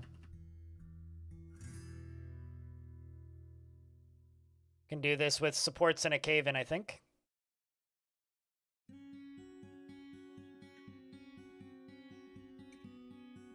So what I'm doing is we're digging underneath the river. We're channeling up one layer. We're going to set it up so that I can drop a thing on this, which will then, when it's dropped, crash down through 1Z level, and then we will have a redirectable river flow. So I will build a little room down here, which is going to have a lever in it. And there will be 2 drawbridges in that, which will stop the river flow and allow the river to either flow off the map or not flow off the map, and hopefully flow quick enough off the map that we can go down here and, you know, properly memorialize some of these bodies and get rid of the garbage that's down here. And maybe in the future do some constructing? Or, like, actually use the river to drown things? So that's kind of what we're working on here. Also going to dig all the way along there. Hey, and a dwarf's digging. And it's Irvad, who's got a fever, who's slow. Really wish that we could get a quicker dwarf digging, but...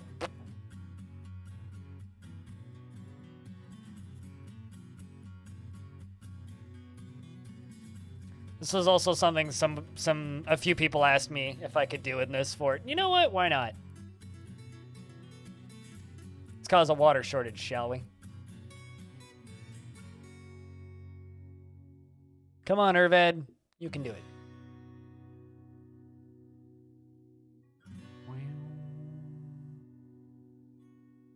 We struck fool's gold, apparently.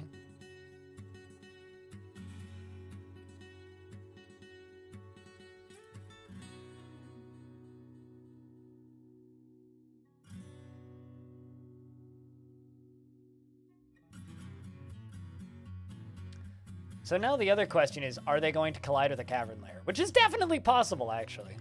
If they do, I will just simply build a suspended bridge through it.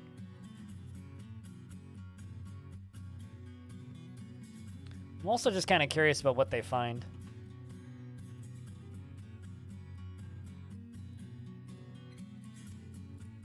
Very curious about what they find.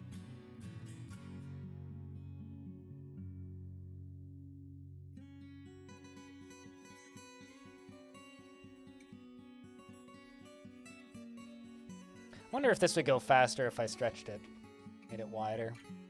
It might actually.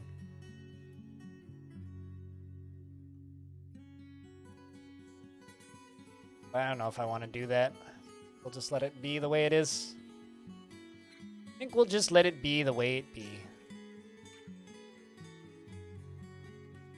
All right, chat. I think I'm going to go do lunch real quick while these dwarves dig here, just because we're kind of lurky at this point. So I'm going to be gone for a couple of minutes. Don't go anywhere too fast unless you really want to. If you want to support the streams directly, there's a link to the Patreon. You smell danger? You don't smell very well. And I will be back in about 5 minutes. If you happen to have access to sound commands, now's a good time to use them to entertain the chat room. And if I could get a round of beers, that would be rad. Also, investments are open, apparently. I'll be back in a few.